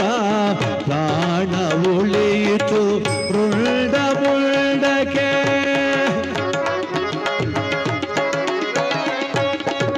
ಪ್ರಾಣ ಉಳಿಯಿತು ವೃಂಡ ಮುಂಡಕ್ಕೆ. ಕಡಿದ ಶಿರವೇ ರಾವು ಆಯಿತು, ಮುಂಡವೇ ನೋಡು ಕೇತು ಎನಿಸಿತು. ಉರುಳಿದ ಶಿರವೇ ರಾಹುವಾಯಿತು, ಮುಂಡವು ಕೇಳು ಕೇತು ಎನಿಸಿತು. ಶೀಘ್ರ ಫಲಗಳ ಕೊಡುವರು ಒಮ್ಮೆ, ಬಾಧೆಯ ತೋರಿ ಪವಣಿಸುವರು ತಾ. ರಾಹು ಕೇತುಗಳೆಂಬ ರಾಕ್ಷಸನ ಕುಲದ ಗ್ರಹಗಳು. ಅರ್ಧಕಾಯ ಮಹಾವೀರ್ಯಂ ಚಂದ್ರಾದಿತ್ಯ ವಿವರ್ಧನಂ. ಸಿಮ್ಮಿಕಾ ಗರ್ಭ ಸಂಭೂತಂ ತಂ ರಾಹು ಪ್ರಣಮಾಮ್ಯಹಂ. ಫಲಸಾ ಪುಷ್ಪ ಶಂಕಾಶಂ ತಾರಕಾಗ್ರಹಮಸ್ತಕಂ. ರೌದ್ರಂ ರೌದ್ರಾತ್ಮಕಂ ಘೋರಂ ತಂ ಕೇತು ಪ್ರಣಮಾಮ್ಯಹಂ. ರಾಹುಕೇತುಗಳ ಪಾದವೇ ಗತಿ ಗೋವಿಂದ ಗೋವಿಂದ. ಎಲ್ಲ ಗ್ರಹಗಳನ್ನ ಸಾಂಗೋಪಸಾಂಗವಾಗಿ ಪೂಜೆ ಮಾಡುತ್ತಾರೆ. ಪೂಜೆ ಮುಗಿದ ಮೇಲೆ ಎಲ್ಲರೂ ಕುಳಿತರು. ಮಹಾಮಂಗಳಾರತಿಯಾಗಿ ಪ್ರಸಾದ ಸ್ವೀಕಾರ ಮಾಡಬೇಕಾದ ಸಂದರ್ಭ ಬಂದಿದೆ. ಆಗ ಸತ್ಯವ್ರತ ಕೇಳುತ್ತಿದ್ದಾನಯ್ಯ, ಒಬ್ಬರಿಗಿನ್ನ ಒಬ್ಬರು ಮಿಗಿಲು ಗ್ರಹಗಳಲ್ಲಿ ಶ್ರೇಷ್ಠತಮರು. ಕೇಳಿ ಆನಂದವಾಯಿತು, ಜೀವನ ಪಾವನವಾಯಿತು, ನನ್ನ ಬದುಕು ಸಾರ್ಥಕವೆನಿಸಿತು. ಆದರೆ ನನಗೊಂದು ಸಂಶಯವಲ್ಲ. ಏನ್ ಸ್ವಾಮಿ, ಪೀಡನೆ ಎಂದರೆ ಯಾರನ್ನು ಪೀಡಿಸಬಹುದು? ನಮ್ಮ ಮಕ್ಕಳಿಗೆ ನಾವು ಪೀಡಿಸುವುದು ತಪ್ಪಾಗುವುದಿಲ್ಲ. ತಪ್ಪಾದಾಗ ಪೆಟ್ಟು ಕೊಟ್ಟು ಬುದ್ಧಿ ಹೇಳುವುದು ತಪ್ಪಲ್ಲ. ಸಹೋದರಾದಿ ಅಣ್ಣ ತಮ್ಮಂದಿರಿಗೆ ಬುದ್ಧಿ ಹೇಳುವುದು ತಪ್ಪಲ್ಲ. ಪ್ರಜೆಗಳು ತಪ್ಪು ಮಾಡಿದಾಗ ಶಿಕ್ಷಿಸುವುದು ತಪ್ಪಲ್ಲ. ಮಂತ್ರಿ ಸೇನಾಧಿಪತಿಗಳು ಅಪರಾಧವೆಸಗಿದರೆ ಅವರನ್ನು ಶಿಕ್ಷೆಗೊಳಪಡಿಸುವುದು ತಪ್ಪಲ್ಲ. ಆದರೆ ಜನ್ಮ ಕೊಟ್ಟ ತಂದೆ ತಾಯಿಯನ್ನ ಪೀಡಿಸುವುದು ತಪ್ಪಲ್ಲವೇನೋ ವಿಪ್ರೋತ್ತಮ? ಯಾವಾಗ ಸತ್ಯವ್ರತ ಈ ಮಾತುಗಳನ್ನು ಆಡುತ್ತಿದ್ದನೋ ಅತ್ತ ವಿಶಾಲೀಲವುಳ್ಳಂತ 77ನೇ ಮಂಡಲ ಪಶ್ಚಿಮಾಭಿಮುಖವಾಗಿ ಕುಳಿತಿದ್ದಂತ ಛಾಯಾತನೆ ಶನೇಶ್ವರ ಸತ್ಯವ್ರತ ವಿಮರ್ಶೆಗೆ ಬಂದಿರುವೆಯಾ ಸತ್ಯವ್ರತ? ನಿನ್ನ ವಿಮರ್ಶೆ ಏನಾಗುತ್ತದೋ ಕಾತುರದಿಂದ ಕಾಯುತ್ತಿದ್ದೇನೆ. ತಪ್ಪು ನಿನದಲ್ಲದೆ ಕಾಡಿದರೆ ಈ ಲೋಕದಲ್ಲಿ ನನ್ನನ್ನು ಕಂಡು ಕೆಟ್ಟತನದವನೆಂದು ಹೀಯಾಡಿಸುವರು ಜನರು. ತಪ್ಪೇ ನಿನ್ನದಾದ ಮೇಲೆ ಕಾಡಿದರೆ ಅದು ಅಪರಾಧವಲ್ಲ ಸತ್ಯವ್ರತ. ನಡೆಯಲಿ ನಿನ್ನ ವಿಮರ್ಶೆ, ನಡೆಯಲಿ ನಿನ್ನ ವಿಮರ್ಶೆ. ವಿಪ್ರೋತ್ತಮ ಹೇಳ್ತಿದ್ದಾನೆ, ಸತ್ಯವ್ರತ ಮಹಾರಾಜ, ಮಾನವರಿಗಿರುವಂತಹ ನಿಬಂಧನೆಗಳು ದೇವರಿಗಿಲ್ಲ. ಅದಲ್ಲದೆ ಅಷ್ಟದಿಕ್ಪಾಲಕರು ನವಗ್ರಹವರ್ಯರು ಅವರವರ ಕರ್ತವ್ಯ ಘಟ್ಟದಲ್ಲಿ ಮಾಡುವಂತ ಹೆಚ್ಚು ಕಡಿಮೆಗಳಿಗೆ ತಪ್ಪು ಒಳಿತುಗಳಿಗೆ ಅವರೇ ಜವಾಬ್ದಾರರಾಗ್ತಾರೆ ಹೊರತು ಮತ್ತಾರು ಅಲ್ಲ. ಆದ್ದರಿಂದ ನೀವು ಯಾರ ವಿಮರ್ಶೆ ಮಾಡುತ್ತಿದ್ದೀರಿ ಎಂಬುದನ್ನು ನಾನು ಬಲ್ಲೆಯಾ? ಅದೇ ತಾನೆ ಸಪ್ತಮಗ ಶ್ರೇಷ್ಠನಾದಂತ ಆ ಶನೇಶ್ವರನ ವಿಚಾರ, ಅವನದೇ ವಿಚಾರ. ಪಿತನ ಪೀಡಿಸಿದ ಭಕ್ತನ ವಿಚಾರ ಹೇಳುವೆ ಕೇಳು ವಿಪ್ರೋತ್ತಮನೇ. ಪಿತನ ಪೀಡಿಸಿದ ಭಕ್ತನ ವಿಚಾರ ಹೇಳುವೆ ಕೇಳು ವಿಪ್ರೋತ್ತಮನೇ. ಹರಿಯದ ಕುದುರೆಯ ಕಣ್ಣು ಕಿತ್ತವ ಯಾವ ದೇವರೋ ನಿನ್ನ ಸರಿಯೋ. ಎತ್ತ ತಂದೆಯ ಕಾಡಿಸಿದ ರಥದ ಸಾರಥಿಯ ಬೀಳಿಸಿದ ದೇವನು ಆ ನಿನ್ನ ಸರಿಯೋಕೆ ರಕ್ಕಸನು ಆ ನಿನ್ನ ಸರಿಯೋ. ದೇವನು ನಿನ್ನ ಸರಿಯೋ ರಕ್ಕಸನು ಆ ನಿನ್ನ ಸರಿಯೋ. ಬಿಡು ಬಿಡು ಸಲ್ಲದು ವಿಪ್ರೋತ್ತಮನ ಸಲ್ಲದ ನುಡಿಯೋ ಸಭೆಯೊಳಗೆ. ಬಿಡು ಬಿಡು ಸಲ್ಲದು ವಿಪ್ರೋತ್ತಮನ ಸರಿಯಲ್ಲ ನುಡಿ ಸಭೆಯೊಳಗೆ. ಯಾರ ವಿಮರ್ಶೆ ಎಂದು ಮುಚ್ಚಿ ಮರೆಮಾಚಿ ಹೇಳುವ ಅಗತ್ಯವಿಲ್ಲ ವಿಪ್ರೋತ್ತಮ. ನಾನು ನುಡಿಯುತ್ತಿರುವುದು ಸಪ್ತಮ ಗ್ರಹ ಶ್ರೇಷ್ಠ ಎಂದು ನೀನು ಹೊಗಳಿದೆಯಲ್ಲ, ಆ ನಿನ್ನ ಶನಿಯ ವಿಚಾರವನ್ನು. ಕಾರಣ ಸಾವಿರವಿರಲಿ ನಾನು ಒಪ್ಪುವುದಿಲ್ಲ.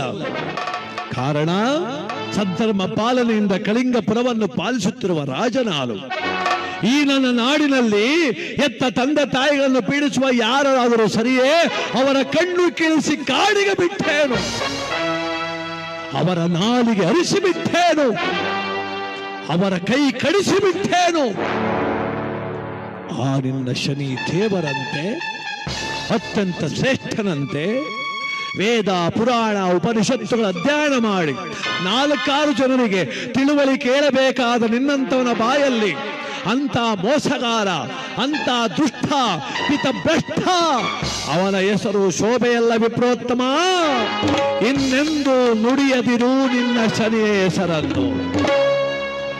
ಸತ್ಯವ್ರತನ ನುಡಿಗಳು ದಿದ್ದಿಗಂತವಾಗಿ ಮೊಳಗಿ ಅತ್ತ ಪಶ್ಚಿಮಾಭಿಮುಖವಾಗಿ ಕುಳಿತಿರುವ ಚತುರ್ಬಂಧನಾಗಿರ್ತಕ್ಕಂಥ ಆ ಶನೇಶ್ವರನ ಕಿವಿಗೆ ಗೋಚರವಾಯಿತು. ಸತ್ಯವ್ರತ ಪದಾಂತ ದೈವವನ್ನು ವಿಮರ್ಶನೆ ಮಾಡುವಷ್ಟು ಶಕ್ತಿ ನಿನಗಿತ್ತವರಾರೋ ಮಾನವ. ನನ್ನನ್ನು ದುಷ್ಟ ಎಂದೆಯ, ಇದೋ ಬರುತ್ತಿದ್ದೇನೆ ಎಂದು ಕಿಡಿಕಿಡಿ ಕಣ್ಣಳ ಬಿಡುತ್ತಲಿ ಬಂದ ಕಿರಿಕಿರಿ ಕಟ್ಟರೆ ಬೀಳುತ್ತಲಿ ಬಂದ ಛಾಯಾತನೆಯ ಶನಿದೇವ.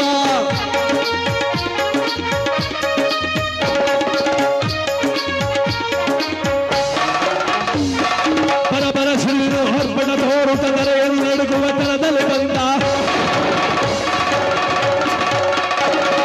ಬಿಡಲು ಬಿಡಲು ನಿನ್ನ ಸತ್ಯವನೇ ಅನುಭವ. ಬಂದ ಬಂದ ಬಂದ ರಾಜ ಕರೆಗೆ ಬಂದ. ಬಂದ ಬಂದ ಬಂದ ರಾಜ ಕರೆಗೆ ಬಂದ.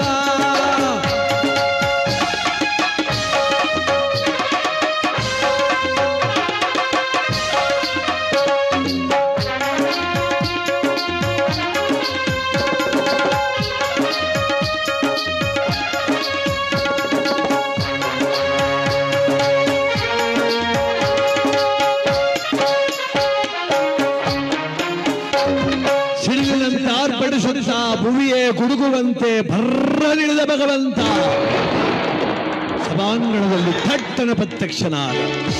ಶನಿದೇವರ ಪಾದಕ್ಕೆ ಗೋವಿಂದ ಗೋವಿಂದ. ಆ ಭಗವಂತನ ದಿವ್ಯ ರೂಪಕ್ಕೆ ಸಭೆಯೇ ಬೆಚ್ಚಿತು. ಮೂರ್ಛಿತರಾಗಿ ಪ್ರಜೆಗಳು ಕೆಳಗುರುಳಿದರು. ವಿಪ್ರೋತ್ತಮರು ಮಂಡಿಯೂರಿ ಕುಳಿತರು. ಬಂದ ದಿವ್ಯ ರೂಪ ಕಂಡು ಸತ್ಯವ್ರತ ತದೇಕ ಚಿತ್ತನಾಗಿ ಎಲ್ಲಾ ದೈತ್ಯ ಶಕ್ತಿಯೇ ಇಡೀ ಸಭೆಗೆ ಸಿಡಿಲು ಬೆಳೆದಂತೆ ಬಂದು ನನ್ನ ಮುಂದೆ ನಿಂತಿರುವ ನೀನಾರು. ಆಗ ಶನಿದೇವ ಹೇಳ್ತಿದ್ದಾನೆ, ನಾನಾರು? ನಾನಾರೆಂಬುದನ್ನು ಅರಿತಿರುವೆಯಾ ಕಂದ? ಇದುವರೆಗೂ ಮದ ತುಂಬಿದ ದೇಹವತ್ತು ರಜತ ಸಿಂಹಾಸನದಲ್ಲಿ ಕುಳಿತು ತಂದೆಗೆ ಕಷ್ಟ ಕೊಟ್ಟವನವನಾವನೋ ಶನಿ ಎನ್ನುತ್ತಿದ್ದೆಯಲ್ಲ. ಆ ಛಾಯಾ ತನೆಯ ಸೂರ್ಯ ಸುಕುಮಾರ ಸಪ್ತಮಕ ಶ್ರೇಷ್ಠ ಶನೇಶ್ವರನೇ ನಾನು ಸತ್ಯವ್ರತ. ಹಾಗೆಂದಾಕ್ಷಣ ದಿಗ್ಮೂಢನಾದ ಸತ್ಯವ್ರತ, ಛೇ, ಇದೇನು ನನ್ನ ರೀತಿ? ಹುಲು ಮಾನವನಾದ ನಾನು ದೈವವನ್ನು ವಿಮರ್ಶೆ ಮಾಡಬಹುದೇ? ಪೂಜ್ಯರಾದ ನಾರದರು ಹೇಳಿದ್ದರು, ಎಂದಿಗೂ ಯಾವುದೇ ಕಾರಣಕ್ಕೂ ಮತ್ತೊಬ್ಬರ ವಿಮರ್ಶೆಗೆ ಹೋಗಬೇಡ ಎಂದು. ಕೆಲವು ಕ್ಷಣ ನನ್ನ ಬುದ್ಧಿಗೆ ಏನು ಮಂಕು ಹಿಡಿಯುತ್ತೆ, ನನ್ನ ನಾಲಿಗೆ ಹಿಡಿತ ತಪ್ಪಿಬಿಟ್ಟಿತೆ. ಕಳೆದಾಕ್ಷಣ ಬಂದು ನಿಂತಿದ್ದಾನಲ್ಲ ಈ ಮಹಾನುಭಾವ. ಅಯ್ಯೋ, ನನ್ನ ಗತಿ ಏನು? ಅವನ ಕಣ್ಣುಗಳೋ ನನ್ನನ್ನು ಸುಟ್ಟು ಬಿಡುವಂತೆ ಕಾಣುತ್ತಿದೆ. ಕೋಪ ತಾಪದಿಂದ ಕುದಿಯುತ್ತಿರುವ ದೇಹ ನನ್ನ ಮೇಲೆ ಬಿದ್ದರೆ ಇಡೀ ನನ್ನ ಕಳಿಂಗಪುರವೇ ನಾಶವಾಗುವಂತಕ್ಕೆ ಬರಲಿದೆ. ಸಲ್ಲದು. ಅಯ್ಯ ಅಯ್ಯ ಮನ್ನಿಸು. ಓಡೋಡಿ ಬಂದು ಮಂಡಿಯೂರಿ ಕೈ ಜೋಡಿಸಿದ. ಅಯ್ಯ ಮನ್ನಿಸೋ, ಅಪರಾಧವ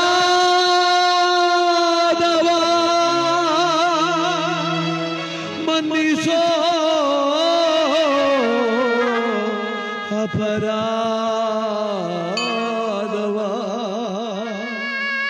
ಭಗವಂತ ಶನೇಶ್ವರ ಪರಮಾತ್ಮ ಮನ್ನಿಸೋ ಅಪರಾಧವ. ಶನಿದೇವ ಮನ್ನಿಸೋ ಅಪರಾಧವ. ಮನ್ನಿಸೋ ಅಪರಾಧವ. ಶನಿದೇವ ಮನ್ನಿಸೋ ಅಪರಾಧವ. ಹರಿಯದೆ ನುಡಿದೆ ಅವಿವೇಕಿ ನಾನು. ಹರಿಯದೆ ನುಡಿದೆ ಅವಿವೇಕಿ ನಾನು. ಕೊರೆಯೋ ನನ್ನ ದೇವನು ನೀನು. ಕೊರೆಯೋ ನನ್ನ ದೇವನು ನೀನು. ಮನ್ನಿಸು ಅಪರಾಧವ. ಶನಿದೇವ ಮನ್ನಿಸು ಅಪರಾಧವ.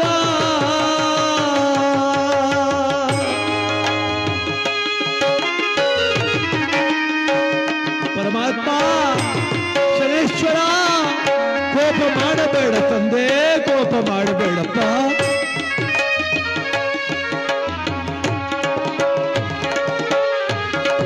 ಎನ್ನೆಯ ಜ್ಞಾನವು ಏನಾಯಿತು ಎಂದು ಸುಜ್ಞಾನಿ ನಿನ್ನ ಜರಿದೆನಲ್ಲೋ.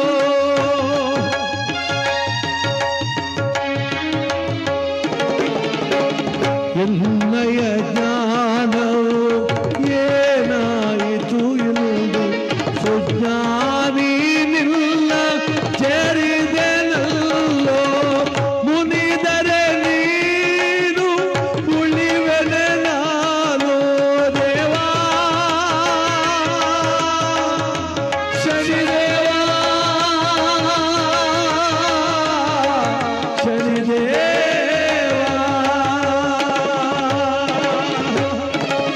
ಮುನಿದರೆ ನೀನು ಉಳಿವೆನೆ ನಾನು ಮಮಕಾರವಿರಲೋ ಈ ಮಗನ ಮೇಲೆ ಮಮಕಾರವಿರಲೋ ಈ ಮಗನ ಮೇಲೆ.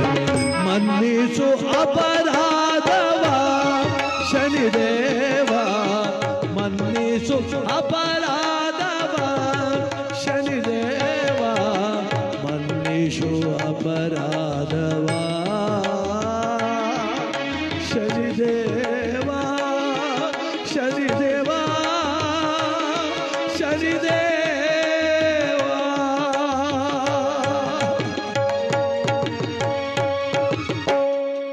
ಕ್ಷಣ ಕ್ಷಣಕ್ಕೆ ಮಾತು ತಪ್ಪುವ, ಮತಿಹೀನನಾಗುವ, ನೋವು ನಲಿವುಗಳನ್ನು ಒಳಪಡುವ, ಜನನ ಮರಣಗಳ ಎಡೆಯಲ್ಲಿರುವ ಮಾನವ ಜೀವ ಕಾಣಪ್ಪ ನಾನು. ಮರಣವನ್ನು ಗೆದ್ದ ಮಹಾದೇವ ನೀನು. ಹರಿಯದೆ ಮಂಕು ಬುದ್ಧಿಗೊಳಗಾಗಿ ನಾಲಿಗೆ ತೊದಲಿ ಪಾಮರನಾದ ನಾನು ಜರಿದೊಂದ ಅಪರಾಧವನ್ನು ದಯಮಾಡಿ ಮನ್ನಿಸು ನನ್ನೊಡೆಯ ಎಂದು ಪರಮಾತ್ಮನ ಪಾದವಿಡಿದ. ಆ ಸತ್ಯವ್ರತನನ್ನು ತನ್ನ ಪಾದದಿಂದ ಛಾಡಿಸಿ, ಎಲ್ಲಾ ದುರಹಂಕಾರಿ, ಅಪರಾಧ ಮಾಡಿಯೂ ಮನ್ನಿಸು ಎನ್ನುತ್ತಿರುವೆಯ. ಯಾರು ನೀನು? ಕಳಿಂಗದ ಅಧಿಪತಿ, ಸಕಲ ಜ್ಞಾನವಲ್ಲವ, ಎಲ್ಲವನ್ನೂ ಅರಿತವನು. ರಾಜನಾಗಿ ಯೋಗ್ಯತೆ ಮೀರಿ ದೈವವನ್ನು ತಿಳಿದೆಯ ಪಾಪಿ. ನಿನ್ನನ್ನು ಈ ಸಭೆಗೆ ಬಂದು ಬೆದರಿಸುವುದಷ್ಟಲ್ಲ ನನ್ನ ಕೆಲಸ. ಏನು ಹೇಳಿದೆ ನೀನು? ನಿನ್ನ ರಾಜ್ಯದಲ್ಲಿ ನನ್ನಂತವನಿದ್ದರೆ ಕಣ್ಣು ಕೀಳಿಸಿ ಕಾಡಿಗೆ ಬಿಡುತ್ತಿದ್ದೆ, ನಾಲಿಗೆ ಕತ್ತರಿಸುತ್ತಿದ್ದೆ, ಕರಗಳ ಕಡಿಸುತ್ತಿದ್ದೆ. ಸತ್ಯವ್ರತ, ಯಾವ ವಿಷಗಳಿಗೆಯಲ್ಲಿ ಆ ಮೂರು ಮಾತುಗಳು ನಿನ್ನ ಬಾಯಿಂದ ಬಂದವೋ ಹೇಳು. ಯಾರನ್ನು ಕಣ್ಣು ಕೀಳಿಸಿ ಕಾಡಿಗೆ ಬಿಡುತ್ತೇನೆ ನೋಡು, ಯಾರಿಗ ನಾಲಿಗೆ ಸೀಳಿಸುತ್ತೇನೆ ನೋಡು, ಯಾರ ಕರಗಳನ್ನು ನಿನ್ನ ಕೈಯಿಂದ ಕಡಿಸುತ್ತೇನೆ ನೋಡು. ಇದನ್ನ ಘೋರ ಶಪಥ.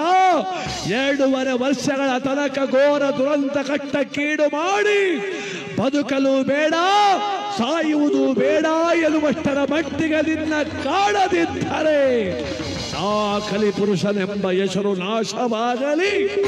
ಎನ್ನ ತಾಯಿ ಛಾಯಾದೇವಿಯ ಪಾದ ಸಾಕ್ಷಿ, ಎನ್ನ ಪಿತ ಸೂರ್ಯದೇವನ ಪಾದ ಸಾಕ್ಷಿ ಇದೋ ಎಂದು ಅರ್ಪಟಿಸಿ ತಾನೊರಟನು ಯಹ ತೇಜ ಶನಿರಾಜನು.